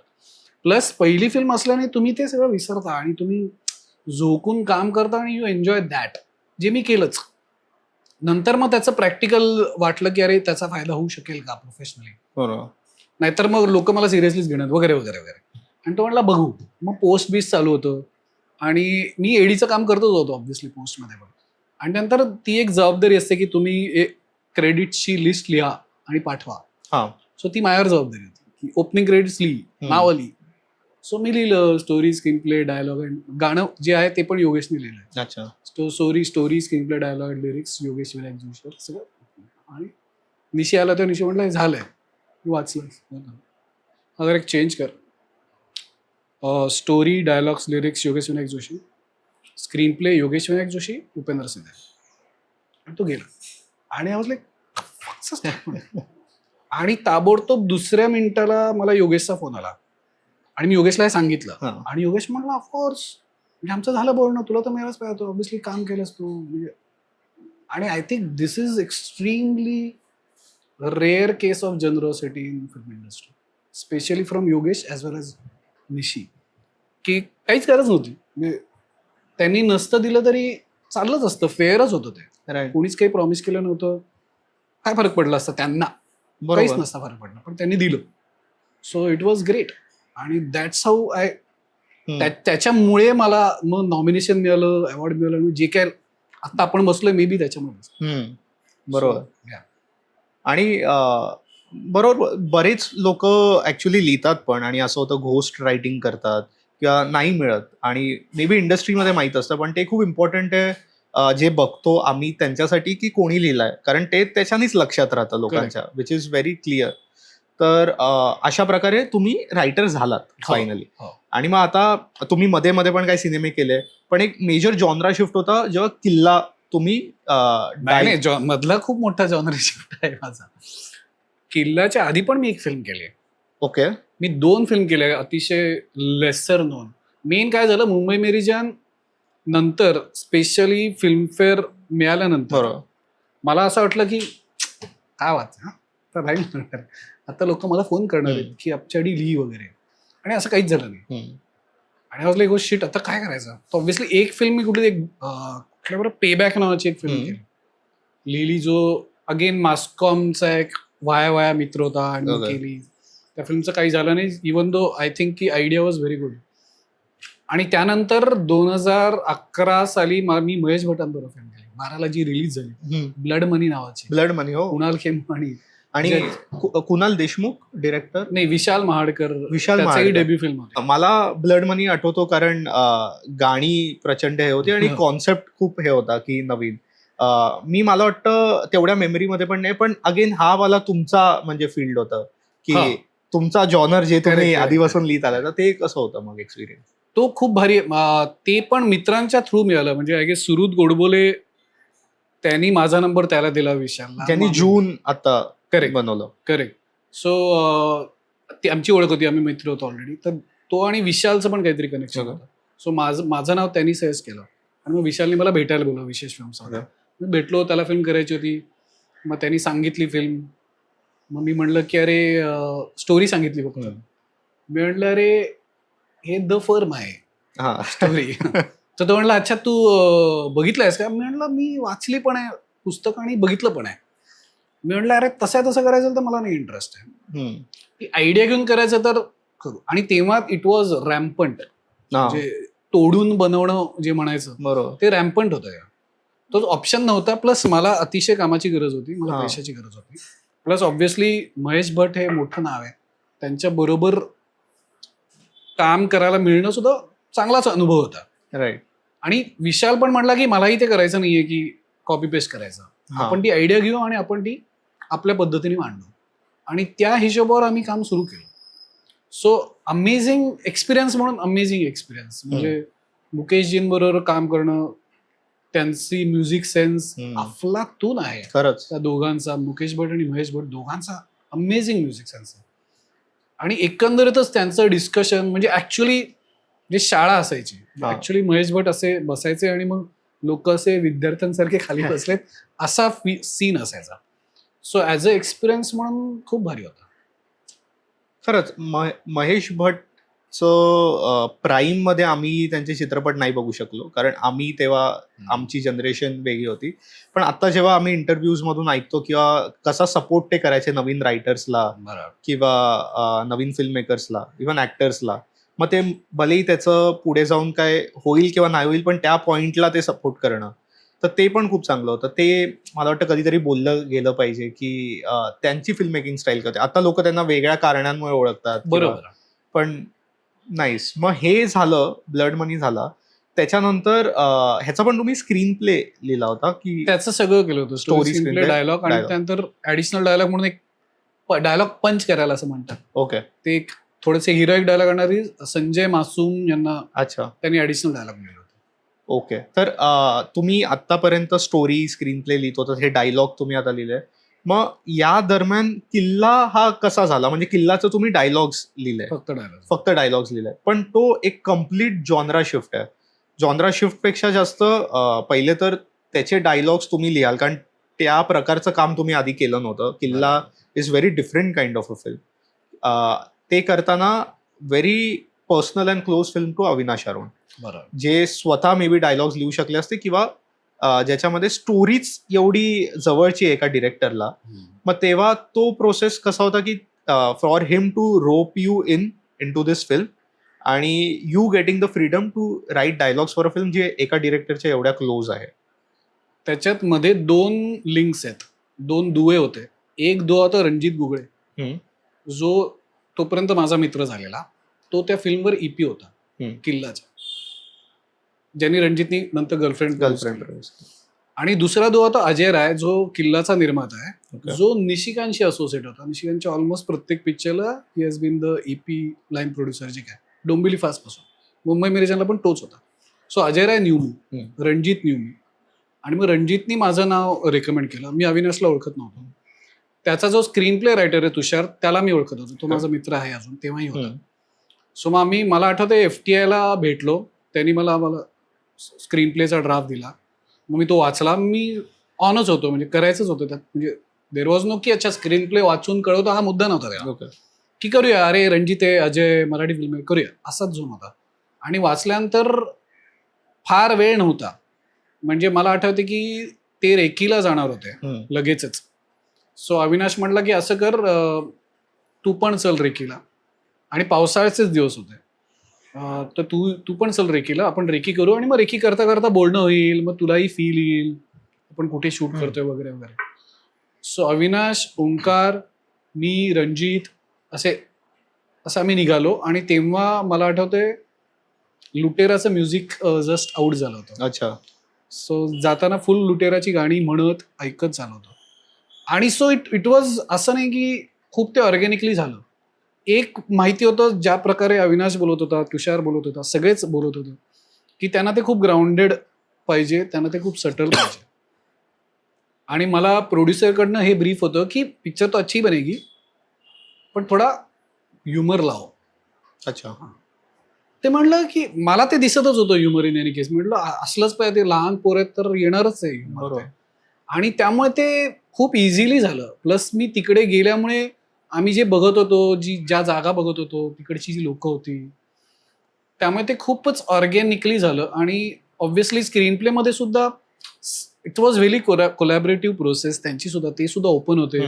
जे काही डिस्कशन होत होतं सगळ्या बाबतीतच, की अरे असं नाही, तसं करू, याच्याऐवजी हा सीन, त्याच्याऐवजी तो सीन. म्हणजे फॉर एक्झाम्पल तेव्हा तो लाईट हाऊसचा सीन नव्हता एकदम ओरिजिनल ड्राफ्ट.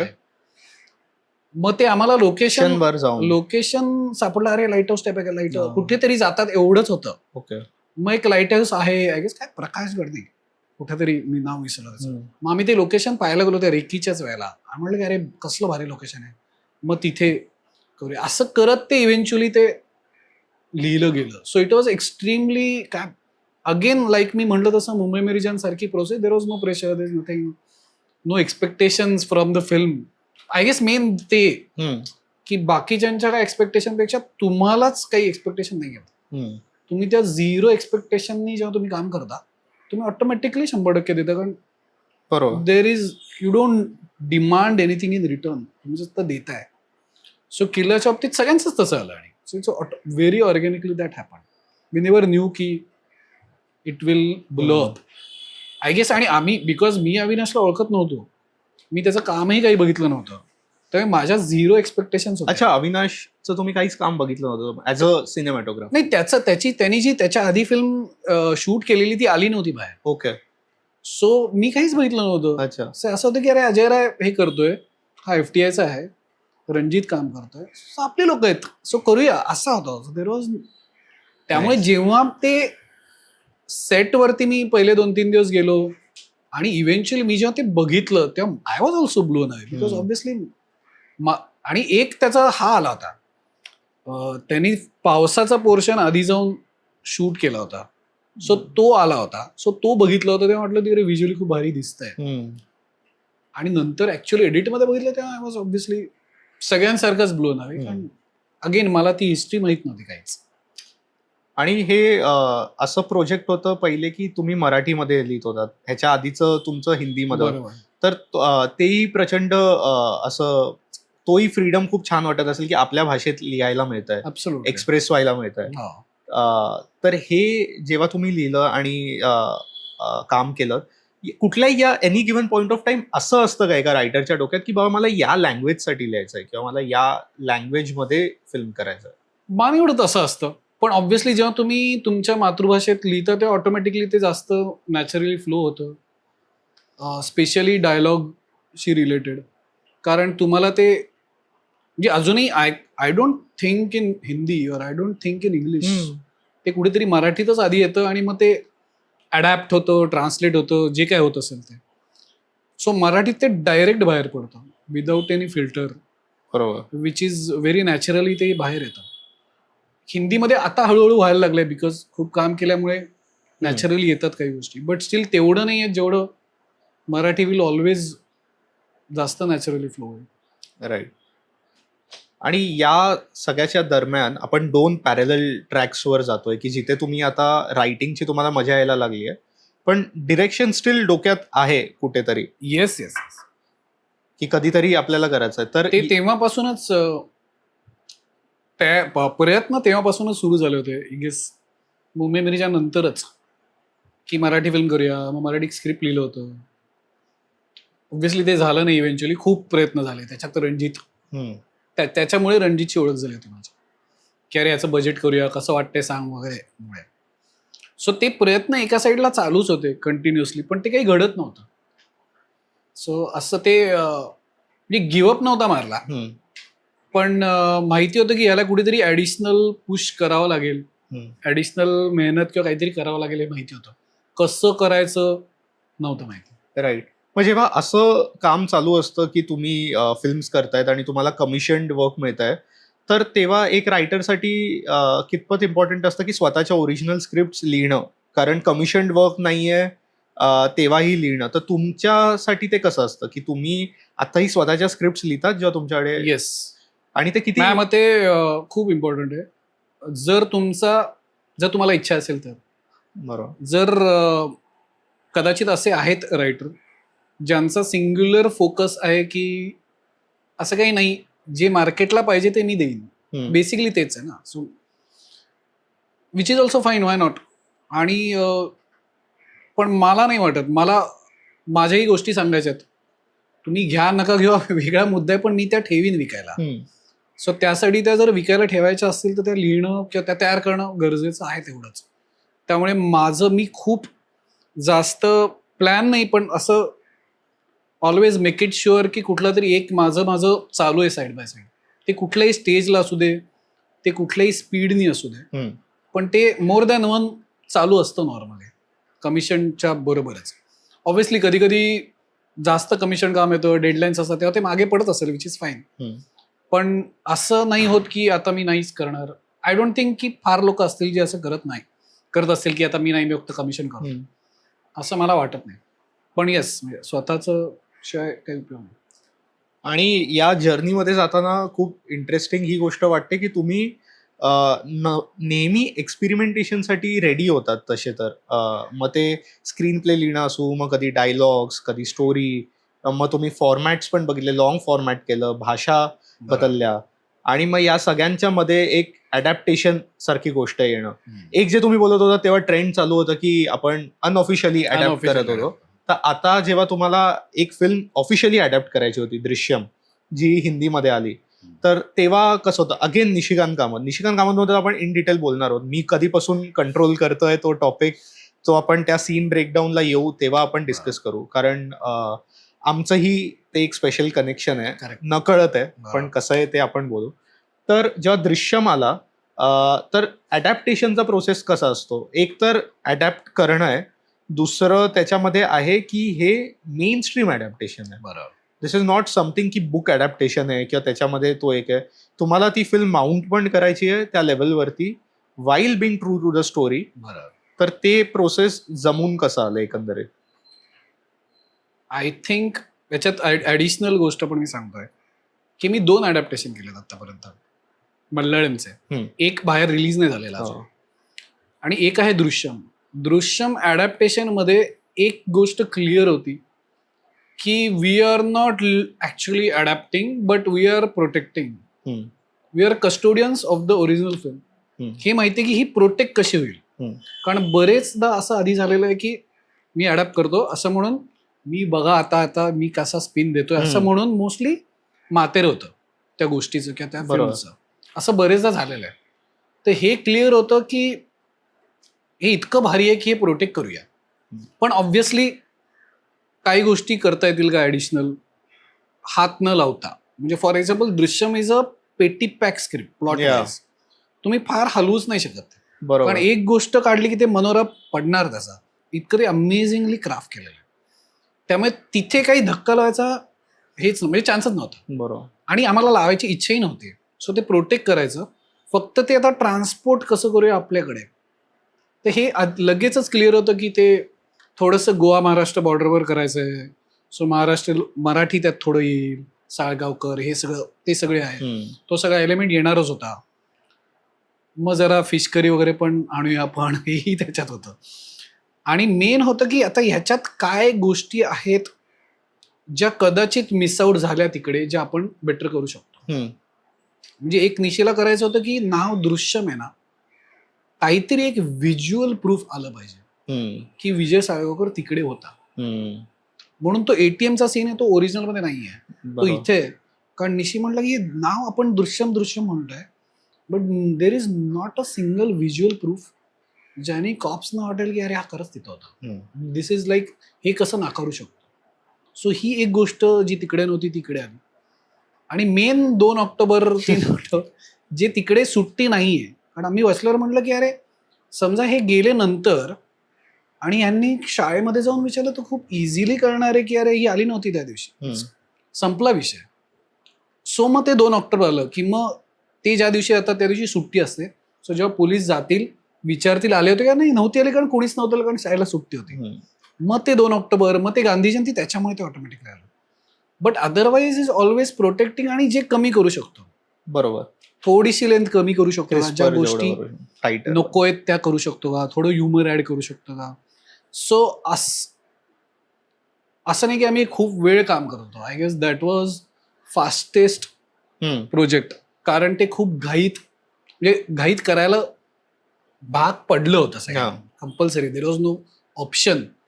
म्हणजे मी आय गेस जानेवारी मध्ये ते लिहिलं आणि मार्चमध्ये शूट होतं. दॅट वॉज खूपच जास्त फास्ट. म्हणजे बाकी सगळं लॉक्ड होतं. अजय देवगण कास्ट सगळं लॉक. इव्हन त्याचा फर्स्ट हाफ मी आधी लिहिलेला, पण काहीतरी झालं मग निशी म्हटलं वाटलं की थांब अजून ते होतंय, आता तू लिहू नकोस पुढे. मग अचानक फेब्रुवारीमध्ये त्याचा फोन आला की आता मार्चमध्ये शूट आहे तर तू लिही आता टपाटप. मग त्यानंतर ते फुल स्पीडमध्ये. आय डोंट थिंक की तेवढ्या फास्ट मी काही लिहिलंय. पण या आणि किती एक्साइटिंग होती ही प्रोसेस. कारण त्याच्यामध्ये साळगावकर हा सिनेफाईल आहे प्रचंड प्रमाणात. आणि ते सीन्स साठी सोर्सिंग करताना की कुठले सीन घ्यावे, आणि परत ती मजा की गोवाची सेटिंग आहे, परत सगळे मित्र आहेत, निशिकांत कामत आहे, अविनाश अरुणे, एकंदरीत त्याच्या मागची प्रोसेस जे रायटिंग पेक्षा थोडंसं मागे जाऊन ते सगळे एलिमेंट्स किती तुम्हाला इम्पॉर्टंट होते किंवा किती मजा आली त्याच्यामध्ये? ते खूप नंतर आले. कारण मी सेटवरती फार नव्हतो. पहिले 3 आठवडे गोव्यात जेव्हा शूटिंग होतं तेव्हाच होतो. एका पॉईंटला रायटरला बोर होतं सेटवरती गेल्यावर, असा माझा अनुभव आहे. कारण सेटवरती जर तुम्हाला काम असेल तर तुम्हाला खूप मजा येते. जर तुम्हाला काम नसेल तर तुमच्याहून बोर कोणीच नाही होऊ शकत. आणि एका अर्थाने बरं पण असतं असं मला वाटतंय. कधी कधी बरेचदा असं होतं की रायटर आहे ना, चेंज करूया जरा, त्यापेक्षा तेही वाचतं. पण तेव्हा मी एकतर इतकं फास्ट झालं की आय वॉज नॉट व्हेरी, काय म्हणतात त्याला, म्हणजे याचा विचार करायला वेळ नाही मिळाला. पण डेफिनेटली अविनाश होता, त्यामुळे ऑब्व्हियसली म्हणजे असं वाटलं की अरे परत रियुनियन टाईप होता. आणि तेव्हा किल्ला रिलीज झाला नव्हता, पण निशीनी किल्ला बघूनच अविनाशची काम करायचं ठरवलं होतं. त्यानंतर त्यांनी अजून एक फिल्म पण केली नंतर, मदारी नावाची, हो परत. हा, सो आणि साईड बाय साईड एडिट होत होतं. सो आरिफ शेख जे एडिटर आहेत तेही गोव्याला होते. सो कारण ते सगळं इतकं, कारण बॅक ट्रॅक होतं, रिलीज डेट करून ते Right. सगळं कॅल्क्युलेशन होतं. त्यामुळे इट वॉज, ते बुंगाट होतं अख्खं प्रोडक्शन त्याचं, विच इज गुड ओनली. कारण रायटरसाठी ते खूप चांगलं असतं की आपण जे लिहितो ते होणार आहे याची 100% खात्री जेव्हा असते तेव्हा त्यासारखं भारी काही नाही. बरोबर. आणि ऍक्च्युली तो अनुभव माझ्या ते पहिल्यांदा मोठ्या स्टार बरोबर काम करायला मला तेव्हा मिळालं. कारण जरी ऑब्व्हियसली आता ते मुंबई मिर्जामध्ये के परेश रावल आता आपल्याला खूप मोठे वाटतात, पण तेव्हा ते सुपरस्टार कोणी नव्हतं त्यांच्यातलं. इवन दो देवर ऑल व्हेरी मच रिस्पेक्टेड आणि फॅन फॉलोइंग होतं त्यांचं. माधवन आता खूप मोठा स्टार आहे, तेव्हाही तो स्टार होता, बट स्टील साऊथमध्ये खूप मोठा स्टार होता. पण पहिल्यांदा असं आलं की अरे अजय देवगण, तब्बू हे असताना छोटे छोटे रोल, रजत कपूर वगैरे, त्यामुळे भारी अनुभव होता. पण इट वॉज ते खूप जास्त रिलॅक्स पण होतं. एकदा लिहून झाल्यानंतर असं फार काही टॅक्सिंग असं काही नव्हतं. म्हणजे इव्हन मी 3 आठवडे होतो, तर मी शूटिंगच्या आधी आय गेस 1 आठवडा गेलो होतो. निशीनी बोलवलं होतं मला की तू लवकर ये, आपण अजून काय बेटर होतंय, अजून डायलॉग पॉलिश करू, असं करू. सो ते काम चांगलं होतं. अगेन रेकी प्लस हे I guess it always works, कारण ते ऑटोमॅटिकली तुम्ही त्या मूडमध्ये जाता. राईट. की आता फिल्म सुरू होणार आहे, तर ते ऑटोमॅटिक म्हणजे असा रेझर शार्प फोकस ऑटोमॅटिकली होतो. ॲज अ रायटरचा पण होतो, कारण तुम्हाला माहिती आहे सबकॉन्शियसली की ते आपण करतोय, मग तुम्ही घुसता त्याच्यात. बरोबर. जे किल्लामध्ये पण झालं, सेम दृश्यमध्ये पण झालं, कारण ते लगेच फ्लोअरवरती जाणार होतं. So that also help. आणि अडॅप्टेशन तुम्ही जे दुसरं म्हणत होतात काम, महिषंटे प्रतिकारम करेक्ट होतं, जे महेशचा बदला असं टेंटेटिव्ह नाव, माहित नाही पुढे काय झालं. सो ते अडॅप्टेशन इज नॉट दृश्यम, कारण it's not plot driven film, it's a character driven film. So त्याचं म्हणजे खरं अडॅप्टेशन मी ते मानेन, कारण त्याचं आम्हाला सगळं परत ते आम्ही गुहागरला सेट केलं होतं. सो तिकडचे कॅरेक्टर्स, तिकडचं कल्चर, तिकडची माणसं, त्याचं ड्राईव्ह, ऑब्व्हियसली स्टोरी सेम होती, बट ज्या गोष्टी दृश्यमला बऱ्यापैकी कॉपी पेस्ट म्हणू आपण, honestly speaking, because we are custodians. इथे तसं नव्हतं. इथे त्याला इंटरप्रिट करायचं होतं की आपण आपल्या पद्धतीने हे बेटर करून सांगूया. त्यामुळे ती खूप भारी प्रोसेस होती. म्हणजे त्याच्यात मला एक कॅरेक्टर अख्खं मालवणी होतं, मागूड येतं मालवणी. सो मी ते शिकलो मालवणी, ऑब्व्हियसली नेटवरतीच. आणि मग ते त्या कॅरेक्टरचे अख्खे डायलॉग मालवणीमध्ये होते. बरोबर. सो ते खूप अमेझिंग होतं, कारण असं तुम्ही काहीतरी नवीन भाषा शिकता. आणि आम्ही जेव्हा शूटिंगला गेलो, तो वी आर टेकिंग, रोहन त्याचा कास्टिंग डिरेक्टर होता, मापुसकर. आणि आम्ही ऑडिशनसाठी जायचो, आणि मीही गेलो होतो त्याच्याबरोबर. आणि असं लोक होती बरीच, आणि आम्ही ऑडिशन घेत होतो त्या विलेजर्स गावकऱ्यांच्या. आणि ऑब्व्हियसली काही होते जे मालवणी बोलणारे वगैरे होते. आणि दे केम टू मी आणि आस्क्ड मी की अरे तुम्ही मालवणचे आहात का? तर मी संपलो तिथे. मी म्हटलं शिट. म्हणजे मला वाटत होतं की उलट ते काहीतरी चुका काढतील, कारण ऑब्व्हियसली मी मला कुठे मालवणी येतं. आय वॉज बीन नेटवरनं मी शिकलेलं मालवणी, किंवा पिक्चर मधनं बघून की काय बोलतं असं ते शिकलेलं होतं ते. बट अशा वेळेला आता जरी तो पिक्चर बाहेर नाही आला, तरी मला खूप भारी वाटतं की माझ्याकडनं हे काहीतरी झालं, ज्यातनं मला काहीतरी शिकायला मिळालं. बरोबर. So that was a completely, that is real adaptation असं मी म्हणेन, ज्यात तुम्ही काहीतरी तुमचा टेक पण आहे, त्याच्यात तुमचं कॉन्ट्रीब्युशन जास्त आहे. आणि ह्या प्रोजेक्ट बद्दल पण आम्हाला कळलं जेव्हा मी मिलिंद सरांशी बोलत होतो, कारण त्यांनी शूट केलाय वाटतं तो. आणि मी महेश आणि प्रतिकारम बघितलाय. करेक्ट. म्हणजे ते ट्रायोच गोल्डन ट्रायो ज्याला Absolutely. म्हणजे आजकालचे सगळे सिनेफाईल्स माझ्या मते वर्शिप करतात. दिलेश पुटन, श्याम पुष्करन आणि फाहद फाजिल. येस. तर त्यांचे सिनेमे बघताना मला वाटतं कधीतरी श्याम पुष्करन म्हणालेले की ते ॲज अ रायटर त्यांच्या दर फिल्मच्या सेटवर जातात. ही इज प्रेझेंट ओव्हर देअर आणि that helps him to better the film. आणि ते बघून पण दरवेळेस कळतं कारण काहीतरी क्वर्क्स असतात बरं. छोटे छोटे जे नेहमी ऍड होतात, जे त्यांच्या सिनेमामध्ये दिसतात, जे आपल्याला दरवेळेस फॅसिनेट करतात. करेक्ट. तर तुम्हाला याबद्दल काय वाटतं की एका रायटरनी फिल्म सेटवर असावं? माझं वैयक्तिक मत आहे की जर दिग्दर्शकाला पाहिजे असेल तर मी डेफिनेटली जातो. मी असं नाही म्हणत की मी नाही येणार, तुम्ही तुमचं बघा, असं मी कधीच म्हणणार नाही. जर तो म्हणला की तू रोज असावास, मी रोज जाईन. तो माझा मुद्दा नाही. मला माझा चॉईस विचाराल तर मी म्हणेन की मी पहिले काही दिवस जाईन टू सी की काय दिशेने चाललंय, काहीतरी सगळं चुकतंय वगैरे, असं नाही होतंय ना. नॉर्मली असं होत नाहीच. आणि दॅट्स इट. कारण एक आहे की त्याचा फायदाही होऊ शकतो. दुसरा, तुमचा वेळ त्या वेळात तुम्ही दुसरं काहीतरी काम करू शकता. बरोबर. जर तुम्ही तिकडे कॉन्ट्रीब्यूट करत नसाल तर, म्हणजे रोज मी तिकडे जाऊन नुसतंच बसणार असेल आणि मग मी व्हॅल्यू एडिशन करत नसीन, हो. तर त्याला मग ते पॉइंटलेस होतं. ऑल्सो ते घेणं समोरच्या डिरेक्टरनी, म्हणजे जर ते तेवढं कोलॅबरेटिव्ह किंवा त्या Correct. ऍस्पेक्टनी घेतलं नाही जाते की writer is also creator, correct. तर मग इट कॅन बी फ्रस्ट्रेटेड. पण माझं असं पर्सनली मत आहे की एकदा मी लिहून दिलं, मी डिरेक्टर बरोबर जे काही करायचं ते केलं, ऍक्टर बरोबर जे काही करायचं ते केलं, एकदा ते फ्लोअरवर गेलं की इट बिकम्स डिरेक्टर्स. मग ते सगळं डिरेक्टरच्या चॉईसनी व्हायला पाहिजे. जर डिरेक्टरचं म्हणणं आहे की नाही तू थांब, थोडं आपण इकडे तिकडे ऍडजस्ट करू, वाय नॉट, ऑफकोर्स. बरं, ही इज ओके, त्याला काही गरज नाही आहे, तर मी जाऊन काही पॉईंट नाही आहे. आणि जर मला स्वतःहून वाटत असेल की नाही मी काहीतरी करू शकतो, याचा अर्थ माझा इधर ट्रस्ट नाही आहे डिरेक्टरवर, किंवा मला असं वाटतंय की स्क्रिप्ट रेडी नाही आहे. अनलेस काहीतरी वेगळ्याच, म्हणजे फॉर एक्झाम्पल इम्प्रोवाइज कॉमेडीवालं स्क्रिप्ट आहे समजा, की जिथे ऍक्टर येऊन ती मजा वाढू शकते, बरोबर, तर वाय नॉट, मग रायटरने पण असलं पाहिजे. पण अदरवाईज, म्हणजे फॉर एक्झाम्पल दृश्यमच्या स्क्रिप्टला गरज नाही की रायटरनी तिथे असावं. बरोबर. पण दुसरं कुठलं असेल कॉमेडी स्क्रिप्टला, तर कदाचित बोलू शकतात त्या रायटरला की तू ये अजून. म्हणजे फॉर एक्झाम्पल आपण जे ऑफिसचे जे किस्से ऐकतो की ते तिथेच बसून लिहायचे so that is a very different kind of, मग ती डिमांडच आहे त्या शोची किंवा त्या स्टोरीची की रायटर असलाच पाहिजे.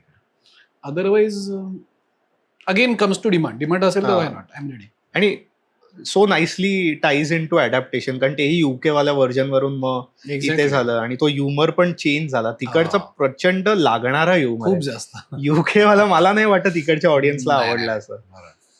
तर अडॅप्टेशन वरून मग आता बायोग्राफी ते सुद्धा त्या काळातलं आणि क्लासिकल म्युझिकचा एलिमेंट त्याच्यामध्ये असं, म्हणजे मला तर खूप हे फॅसिनेटिंग वाटतं की तुम्ही एवढे जॉनरा शिफ्ट आणि एवढं कल्चर, जिथे एवढं अनसेफ वाटू शकतं एका रायटरला की मला हे आवडतं, म्हणजे जर मला क्राईम थ्रिलर आणि किंवा हे आवडतं तर मी का बरं याच्यात जाऊ, मला हे एक्सप्लोअर करायचं. पण तुम्ही दरवेळेस ते पॅटर्न मोडत गेलात आणि चेंज करत गेलात. तर मग मी वसंतराव करताना तो एक्सपिरियन्स कसा होता जेव्हा तुम्ही ते लिहित होतात, कारण ते पूर्ण एक वेगळं वर्ल्ड आहे. बरं. आणि त्याच्यात परत फॅक्च्युअल वर्ल्ड आहे. बरं. त्याच्यामध्ये लोकांनी ते बघितलंय, त्याच्याबद्दल वाचलंय त्याच्यामध्ये, आणि कुठेही मला असं वाटत नाही की ते जपण्याचा किंवा ते हिरो वर्शिपिंगच्या झोनमध्ये जाते ती फिल्म. बरं. त्याच्यामध्ये त्यांचा रागही दाखवलाय, त्यांचा संतापही दाखवलाय.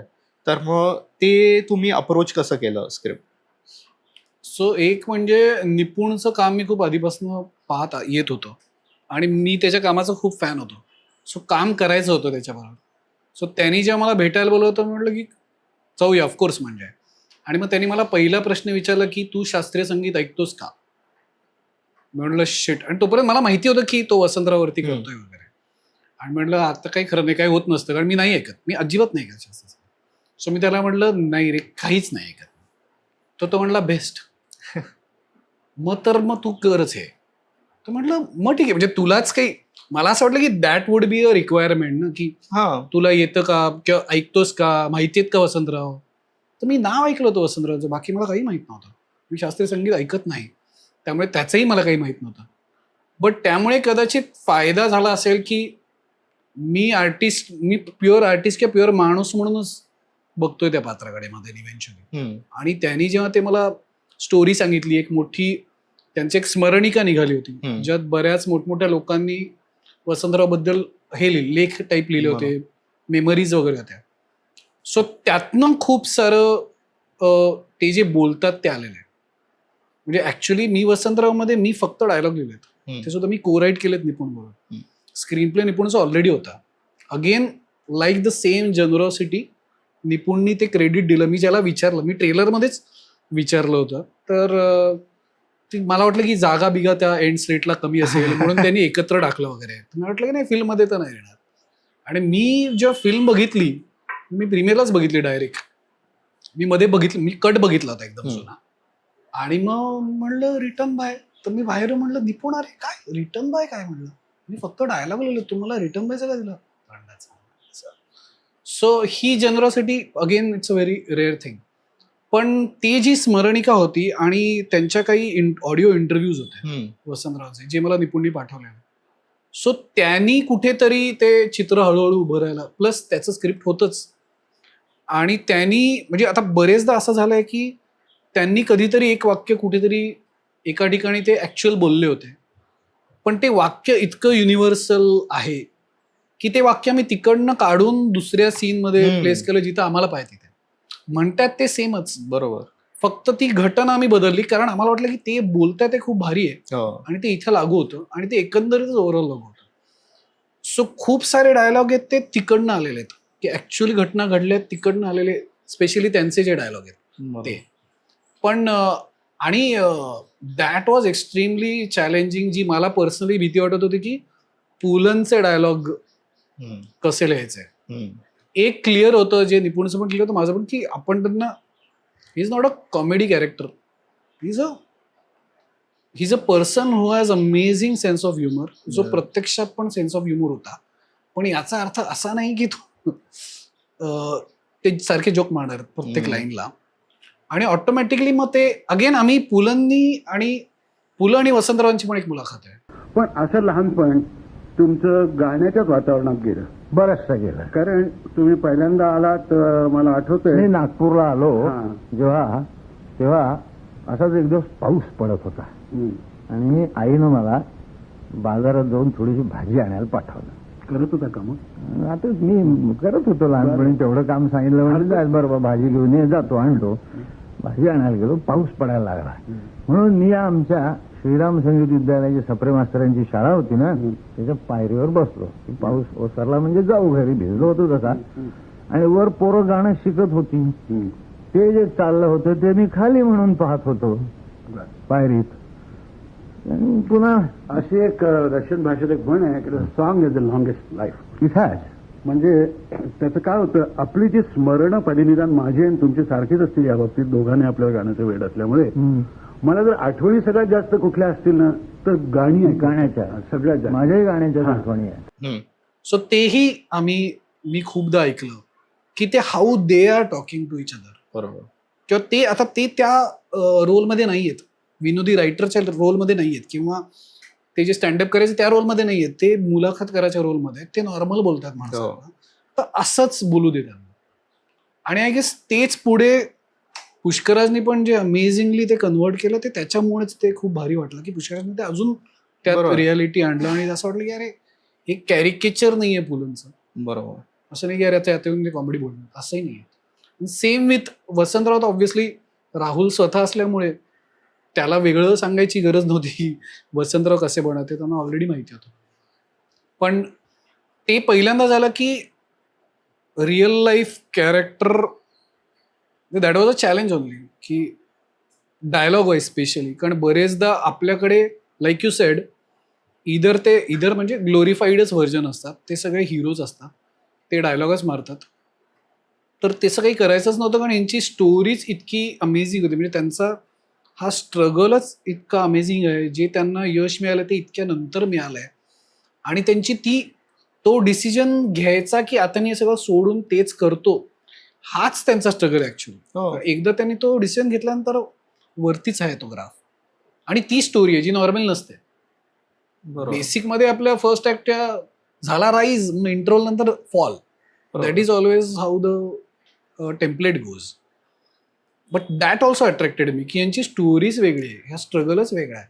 हो. आणि हा माणूस कुठे त्या तिकडे बॉर्डरला होता वगैरे, म्हणजे काही संबंधच नाहीये.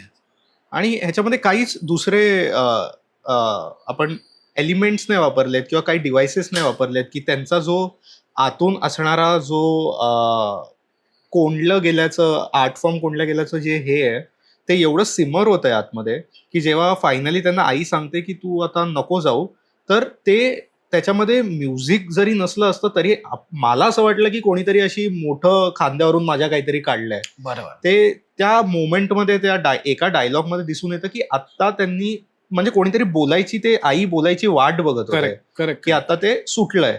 आणि त्याच्यानंतर फिल्मला एक वेगळा पेस आणि एक वेगळा स्मूथनेस बरोबर. फ्लो येतो. बरोबर. आणि तेच फ्लो कंटिन्युअसली अख्ख्या फिल्मला एक फ्लो आहे, जसं एका गाण्याला असेल तर तो फ्लो असणार आहे हे आधीच डिसाइडेड होतं. Yes yes. आणि त्याच्यामध्ये मला वाटतं डायलॉग सुद्धा मध्ये मध्ये इंग्लिश आणि ह्याचा म्हणजे जेव्हा आपण पिरियड फिल्म बोलतो किंवा जेव्हा विचार करतो क्लासिकल म्युझिकवरती असणार आहे, तर मला असं वाटतं की इंग्लिश ह्याच्यामध्ये केवढंच असेल किंवा केवढ्या, पण त्याच्यामध्ये बऱ्याच ठिकाणी इंग्लिश शब्दांचा प्रयोग आहे. आपल्याला दिसतं की वसंतरावांना सुद्धा इंग्लिश येतं, ते जे कॅरेक्टरशी बोलतात त्यांना सुद्धा येतं. तर त्यावेळेचं त्या स्थळ काळाचं जे ऑथेंटिसिटी आहे ती पकडण्यासाठी किती तयारी तुम्ही केली होती? ऍक्च्युली ती फार तयारी नव्हती, पण एक एवढं निश्चित होतं की काही झालं तरी ते बोजड तर नाही करायचे. जे नॉर्मली पिरियड म्हटल्यानंतर आपण सगळ्यालाच सगळे मराठी शब्द वापरतोय, मग आता शुद्ध मराठीमध्ये जाऊया. तिथे इन एनी केस जायचं नव्हतं. आणि ऑब्व्हियसली जेवढं ऍक्सेसिबल करायचंय आणि जेवढं नॉर्मल लोक बोलतात तसंच बोलणं ठेवूया. पण अगदी आज बोलताय तसं वाटायला नको, एवढं तर नक्कीच क्लिअरिटी होती. पण अगेन ते जे इंटरव्ह्यूज आणि जे लेख लिहिले होते त्यात डायलॉग्स पण होते की मी असं बोललो, मग वसंतराव असे म्हणाले. तर तुम्ही अगेन सेम होतं, तुम्ही त्या झोनमध्ये ऑटोमॅटिकली जाता. तुम्ही ते क्लिप्स एवढ्या वेळेला बघिता, एवढ्या वेळेला ऐकता की ते ऑटोमॅटिकली येतं. जेव्हा तुम्ही लिहिता तेव्हा ती भाषाही येते त्याच्याबरोबर. त्यासाठी मग तुम्हाला ॲडिशनल प्रयत्न करावेच लागत नाही, कारण तुम्ही ऑलरेडी त्या झोनमध्ये गेलात. बरोबर. त्यामुळे अशी वेगळी आता असं ठरवून आपण जरा इंग्लिश कमी किंवा वापरूया, हा याच्यावर डिस्कशन नव्हतं. याच्यावर एक डेलिबरेट असा कॉल पण नव्हता घेतला. Just flew. ब्युटिफुल. त्यांची ते एवढं जर्नी पण पॅरेलली पण एवढी सिमिलर आहे की त्या फिल्मचं रिलीज बरोबर पण तसंच झालं की त्याला सक्सेस पण तेवढ्याच उशिरा मिळालं. की जेवढं सक्सेस इन द सेन्स लोकांनी बघणं, की ज्या लोकांसाठी बनवलंय त्या लोकांनी तो बघणं. तो थिएटरमध्ये आला, आम्ही थिएटरमध्ये बघितला, पण काही लोक बघू नाही शकले. मग तो बऱ्याच काळ जिओ बरोबर होता आणि मग त्याचं रिलीज झालं आणि आज लोक ते बघतायत. तर मला वाटतं त्याचं पण आणि मेकिंगच्या वेळी पण सेमच जर्नी आहे की मध्ये खूप फायनान्सेस जास्त. थांबले आणि मग त्याच्यानंतर खूप निपुणला कधी म्हणजे मी हे आय गेस 2017 वगैरेचं माझ्याकडे ड्राफ्ट होता. मध्ये मी आय गेस जेव्हा रिलीज झाला तेव्हा मी शेअर केलं होतं. So before I made girlfriend त्याची आधी लिहिलेलं आहे ते. ज्यानंतर मी I got busy with girlfriend आणि मग त्यांचं नंतर सुरू झालं. बरोबर. आय गेस आम्ही पोस्ट करतो होतो गर्लफ्रेंडचं तेव्हा त्यांचं शूट सुरू झालं. आणि मग त्यानंतर जेव्हा रिलीज होतं अनाऊन्स केलं, मग अचानक ते पॅन्डेमिक, लॉकडाऊन, मग तो परत पुश झाला, मग इव्हेंच्युअली झाला रिलीज. मग ते अनेक काळानंतर तो OTT वर आला, येतच नव्हता. It is has been a long process, specially for निपुण, राहुल, शेखर गोखलेचे प्रोड्युसर आहेत, खूप जास्त. पण खूप छान. मला वाटतं की त्यांनी त्याचा वेळ घेतला त्या सिनेमानी जो त्याला लागणार होता. एक त्याच्यात चांगली गोष्ट अशी होती की they didn't compromise on anything. मग ते स्केल असो, बजेट असो, किंवा काय पद्धतीची स्टोरी सांगायची आहे, ते वर व्हेरी क्लिअर. आणि दे वर एक्स्ट्रीमली पॅशनेट जे कोणी इन्व्हॉल्ड होते. आणि मग ते ऑटोमॅटिकली दिसतं. म्हणजे ज्या पद्धतीने इव्हन अभिमन्यूने ती शूट केली माइंड ब्लोईंग आहे ते सगळं. ॲब्सोल्युटली. आणि ती जी म्हणजे मी खूप मोठा कट बघितलाय जो होल्ड होत होता तेव्हाही. म्हणजे असं होतं की का कट असं 3 तासाहून जास्त होता तो cut, but it amazingly hold होत होता. आणि ऍक्च्युअली असं काही नाहीये म्हणजे इट्स बरोबर. Not a thriller film, it's not, पण एवढी गाणी आहेत तरी सुद्धा होल्ड होते. हो. त्यामुळे आय गेस इट वॉज सगळ्यांनीच खूप चांगलं. नाईस. आणि हे सगळं चालू असताना तुमचं एक वेगळं जर्नी ॲज अ डिरेक्टर कुठे ना कुठे चालूच होतं. गर्लफ्रेंड तुम्ही म्हणालात की तुम्ही बनवत होता. तर एवढे जॉनरा शिफ्ट करताना, एवढ्या वेगवेगळ्या फिल्म मेकर्स बरोबर काम करताना, why did you feel like you want to stick with Girlfriend as your first film आणि ती स्टोरी मी कंटिन्यू तीच करेन? म्हणजे ह्याच्यामध्ये एवढा काळ गेला तर तुम्हाला कधी वाटलं नाही की मी वेगळं काहीतरी स्टोरीला परस्यू करू? मे बी ही होत नाहीये as a writer also. If you have a story to tell आणि ती तुमच्याबरोबर खूप वेळपासून ती बनत नाहीये, तर you not letting go of that story आणि तीच स्टोरी मला सांगायची आहे. हे तसं नाही झालं ऍक्च्युली. म्हणजे मी मुंबई नंतर एक फिल्म लिहिली होती मराठी, जी वेगळी होती, जी कॉलेज लाईफवरती होती. 4 मित्रांची 5 मित्रांची गोष्ट होती. ती मला करायची होती पहिली फिल्म म्हणून. मग ती झाली नाही. मग अजून एक मी फिल्म लिहिली जी अजूनही झालेली नाही, जी अजूनही मी ट्राय करतोय मला बनवायचा. सो तीही तेव्हा ऑलमोस्ट झाली. म्हणजे मराठीतला एक खूप मोठा अभिनेता हो म्हणला, खूप मोठी अभिनेत्री हो म्हणली, खूप मोठा प्रोड्युसर हो म्हणला, आणि at the last moment producer pulled out because he didn't have confidence in me, की डेब्यू असल्यामुळे. सो ती तेव्हा झालं नाही. सो असं नव्हतं की मी एकच स्क्रिप्ट करत होतो, पण ही जी स्टोरी होती ती मी मुंबई मेरी जाम पोस्टमध्ये असताना काहीतरी स्टोरी म्हणून लिहिली होती हिंदीसाठी, ॲज अ रायटर म्हणून फक्त. आणि ती राहिली, मी विसरून गेलो त्याच्याबद्दल. आणि कधीतरी तुम्हाला असं वाटतं की अरे हे 2 आपण परस्यू करतोय प्रोजेक्ट, हे होत नाहीये. ते एक वेळ असं वाटतं की मग नाही होते ना, लेट्स फॉरगेट अबाउट इट. जे जेव्हा होईल ते होईल, आपण वेगळं काहीतरी करू. पण ऑब्व्हियसली 2 प्रोजेक्ट किंवा 1 प्रोजेक्टला धरून मी 15 वर्ष नाही थांबू शकत की अरे हेच करायचं, दुसरं काहीच नाही करायचं. कदाचित त्याची वेळ आली नसेल, आय डोंट नो. काय every script has its own destiny वगैरे म्हणतात तसं. सो म्हटलं की वेगळं काहीतरी लिहूया. सो आय वॉज लुकिंग की काय करूया. आणि मी जनरल मागे जाऊन कॉम्प्युटरमध्ये बघितलं की काय जुन्या आयडियाज आहेत, आणि त्यात मला गर्लफ्रेंडची आयडिया सापडली, ज्यात रफ स्टेप आउटलाईन होते हिंदीमध्ये. म्हणलं चायला हे होऊ शकतं, हे अजूनही इंटरेस्टिंग वाटतंय. ऑब्व्हियसली काम करायला लागेल, पण basic idea, basic story work होतीये. तर ही करायची का मराठीत कन्वर्ट? अच्छा, ती मराठी नव्हती ती हिंदीसाठी हो लिहिली. का? सो त्याचा क्लायमॅक्स कम्प्लिटली वेगळा होता, मोठ्या स्केलला वगैरे होता खूप जास्त. तर ते डेफिनेटली होणार नव्हतं. सो मी तशी जे हिंदी व्हर्जन होतं ते रणजितला पाठवलं. आय गेस दिवाळीच्या आसपास होतं, काहीतरी दिवाळीत 2015-16 वगैरे असं. आणि त्याला म्हणलं की ह्या स्टोरीचं काही होऊ शकतं का मराठीत? त्याने ते वाचलं आणि तो म्हणला होऊ शकतं. म्हणलं ओके. आणि मग मी टप्पाटप ते लिहून काढला ड्राफ्ट पुढच्या 2-3 महिन्यामध्ये. मग तो ड्राफ्ट झाला, मग तो वाचला, आणि मग तो आवडला त्याला. मग आम्ही अनिशला भेटलो, मग अनिशला वाचून दाखवलं, त्यालाही ते आवडलं. मग असं व्हर्बली ठरलं की येस, हे आवडतं, हे करूया. पण तेव्हा मुरंबा सुरू होत होती. सो मुरंबा नंतर करूया असं वगैरे ठरलं. आणि मग इव्हेंच्युअली मुरंबाच्या सेटवरती मी गेलो होतो, तेव्हा आम्हाला भेटलो मी, आणि अरे एक स्क्रिप्ट आहे, वाचून दाखवायचं वगैरे, हे तेव्हा झालं. आणि मुरंबा शूट संपल्यानंतर मग मी वाचन केलं, मग आम्ही हो म्हणला, आणि मग देन मुरंबा रिलीज नंतर मग ते सगळी प्रोसेस ऍक्च्युअली ती सुरू झाली. सो तो असं नव्हतं की यार हेच मला करायचंय. आय डोंट थिंक की आय हॅड दॅट चॉईस. असं होतं की हे आवडते, माहिती होतं ऑब्व्हियसली, हे करू शकतो, याच्या पॉसिबिलिटीज दिसत होत्या. हे पण कळत होतं की अरे येस, ही मला स्टोरी सांगायची आहे. ही होईल की नाही हे माहित नव्हतं, पण ऑब्व्हियसली होतीये, तर मग येस, वाय नॉट, असंच जास्त होतं. म्हणजे ते नॉर्मली असंच असेल लोकांचं. कारण इव्हन मी बऱ्याच लोकांचे इंटरव्ह्यू वाचतो, स्पेशली रायटर डिरेक्टर्स आहे, त्यांचा जो रेशिओ आहे तोही असाच आहे याच्याहून जास्त. की आपल्याला असं वाटतं की अरे म्हणजे नोलानकडे किती स्क्रिप्ट असतील, मला ते खूप असणार आहे, असं आपल्याला नेहमी वाटतं की अरे तो 2 वर्षाच्या गॅपनी एवढा मोठा पिक्चर बनवतो, कधी लिहितो, तर हे कधी तो ठरवत असेल की मला हेच करायचं आहे.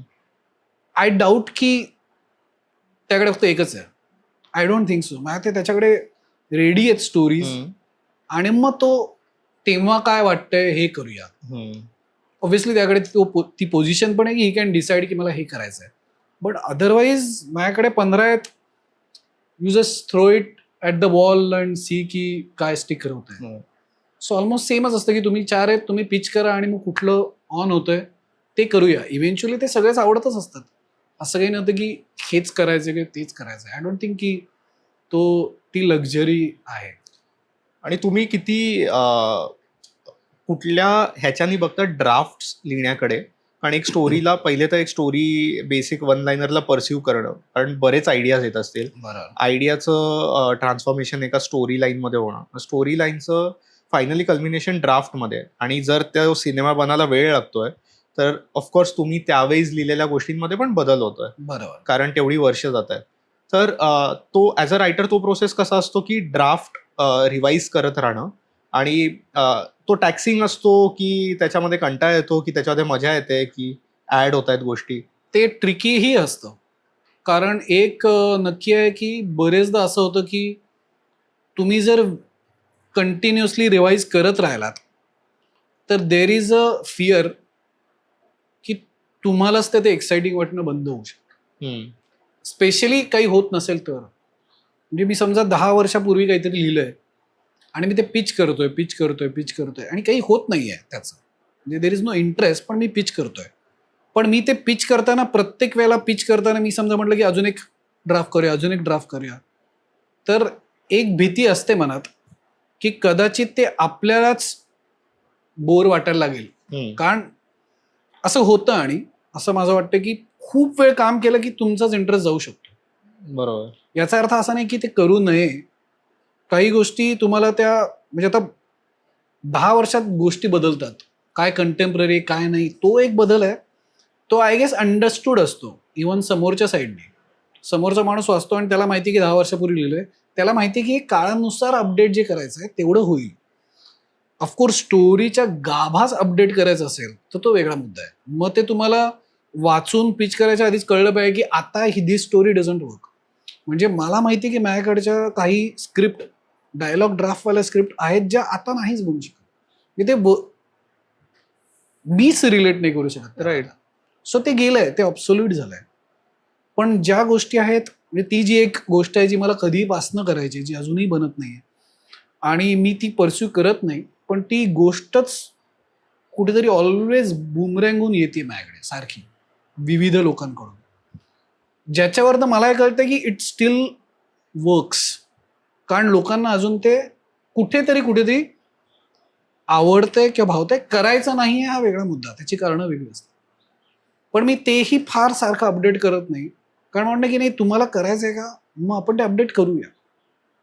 सो कधी असं वाटू शकतं की आपलाच इंटरेस्ट जाईल, ही भीती असते जी मलाही असते. मग मी ते सारखं अपडेट नाही करत ड्राफ्ट. पण बेसिक आयडिया टू ड्राफ्ट या प्रवासात पण लाईक यू सेड की आयडिया तर डझनावर येतात, त्याला काही अर्थ नाही. पण कुठली आयडिया तुम्हाला एक्साइट करणार आहे हे तुम्हाला माहित नसतं. सो मला असं वाटतं की मोस्टली आयडियाज आर लाईक कडधान्य. तुम्हाला ते भिजवून ठेवावं लागतात आणि मोड आल्यावरच ते मला त्याची उसळ करायची असते.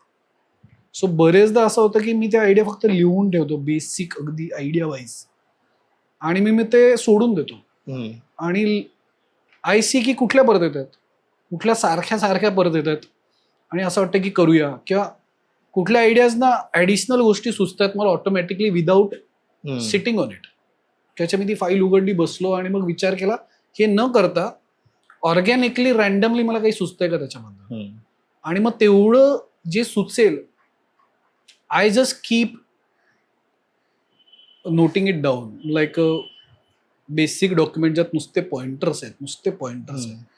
आणि मी ड्राफ्ट तर खूप लांबची गोष्ट आहे. मी एक तर सिनॉप्सिस वगैरे मी लिहित नाही unless I have to pitch it.